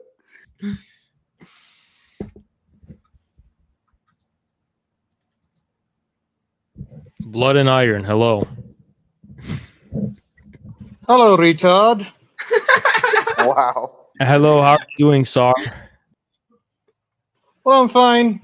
I'm seeing all your advocacy for leftism isn't working well for you. It's working all right.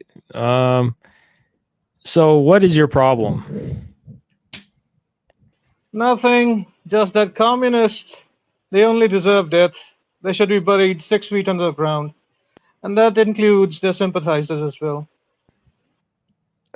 Just a completely unrelated question, but what is your stance on a 5-year plan for rolling out toilets? What is your stance on pedophilia? What? It's a big problem in your homeland, sir. I hope it gets solved by the government. It's a big problem amongst the Muslims. Even if that were true, it's still a major problem in India. Well, yes, of course. 15% of the population is Muslims in India. So, yes, that's a big problem.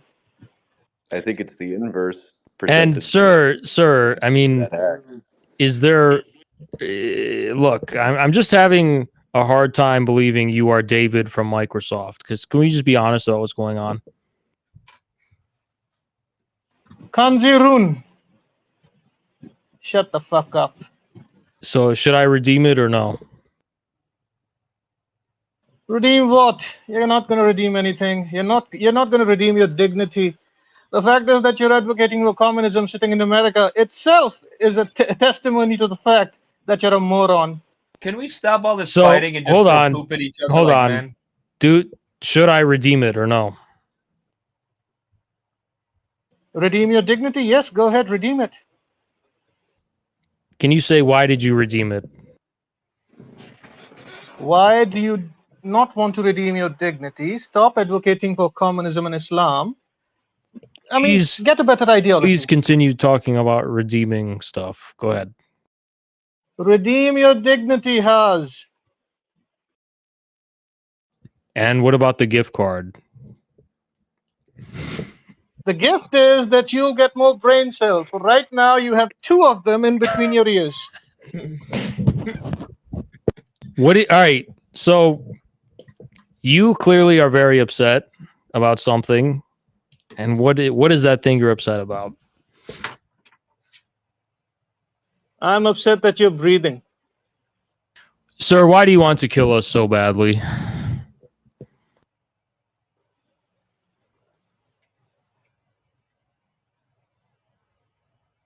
All right, better yet, we could talk about India if you want. Would you like to talk about India? I would prefer to stay on the topic of communism and why are you advocating it? If you're so much of an advocate for communism, why not move to a communist country? Go to Cuba, go to North Korea, right? There are many of them. Because I think that we need communism, or else America will become like India, which is a dysfunctional state. Outside of Kerala. Why don't you want it to be more like Cuba? America can be more like Cuba, right? You want to go to a communist country. It should Why be not more Cuba? like communist Kerala, which outperforms the rest of India in every single social metric because it's governed by communists. Like Kerala is a bankrupt state. Okay. Kerala, do you know exactly where do Keralites end up working? They end up working outside of Kerala. So they go to the they go to the Emirates. India. They go to the Emirates. They go to Arab countries. They go to other states of India to eke out a living. Khalistan Zindabad! Khalistan Yeah, yeah. Khalistan! Even the Khalistanis. Even the Khalistanis. They work outside. I mean, they have nothing to offer to their own country. And anyhow, as you two idiots, no, three actually, advocating for communism, well, for me, the best of luck for you, but I know you're not going to succeed. Khalistan Zindabad! TikTok getting banned in India was the best shit that ever happened to me. On God. I can't deal with the Hindutva. Did you get upset You at need Rev's brain burger cells. tweet? You need brain Are you cells for mad that because of lager. Rev's tweet about burgers? If that's what this is, I have no idea who we that can person bring is. Rev up. That must be what it is. It's Rev's tweet about burgers. I get it. That was offensive. We're sorry. We made him I delete said it. I have no idea who that person is. All right, look. I think you have a lot of your own problems in India. Before you want to talk about American communism, you should focus on fixing your very dysfunctional. There is no American communism. It's communism, and it's retarded. Their advocates are retarded. So It's how and about you how three, about It's a lot this? better. and you How about three, this? We'll hold focus. on. One moment, No. Kyle. I'll One hold moment, you up. Kyle. I'll hold you up. It's no No, problem. hold on. I'll hold you up. All right. See, look, it's that easy. How about you focus? No, it's not. No, well, actually it is. I could just do this. You focus on India, right? And when you guys, get plumbing and all that stuff figured out, we'll be doing what we're doing here with American communism. Now, let's get on to the next speaker. Maybe they actually have something important to say. Go ahead, unmute yourself. I don't know what your name is. Digvijay BS speaks.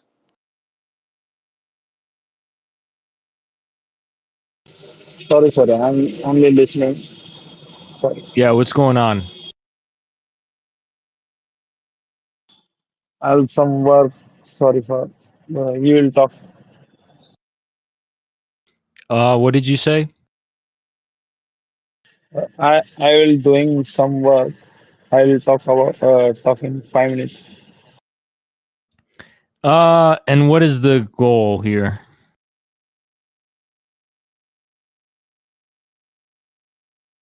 What?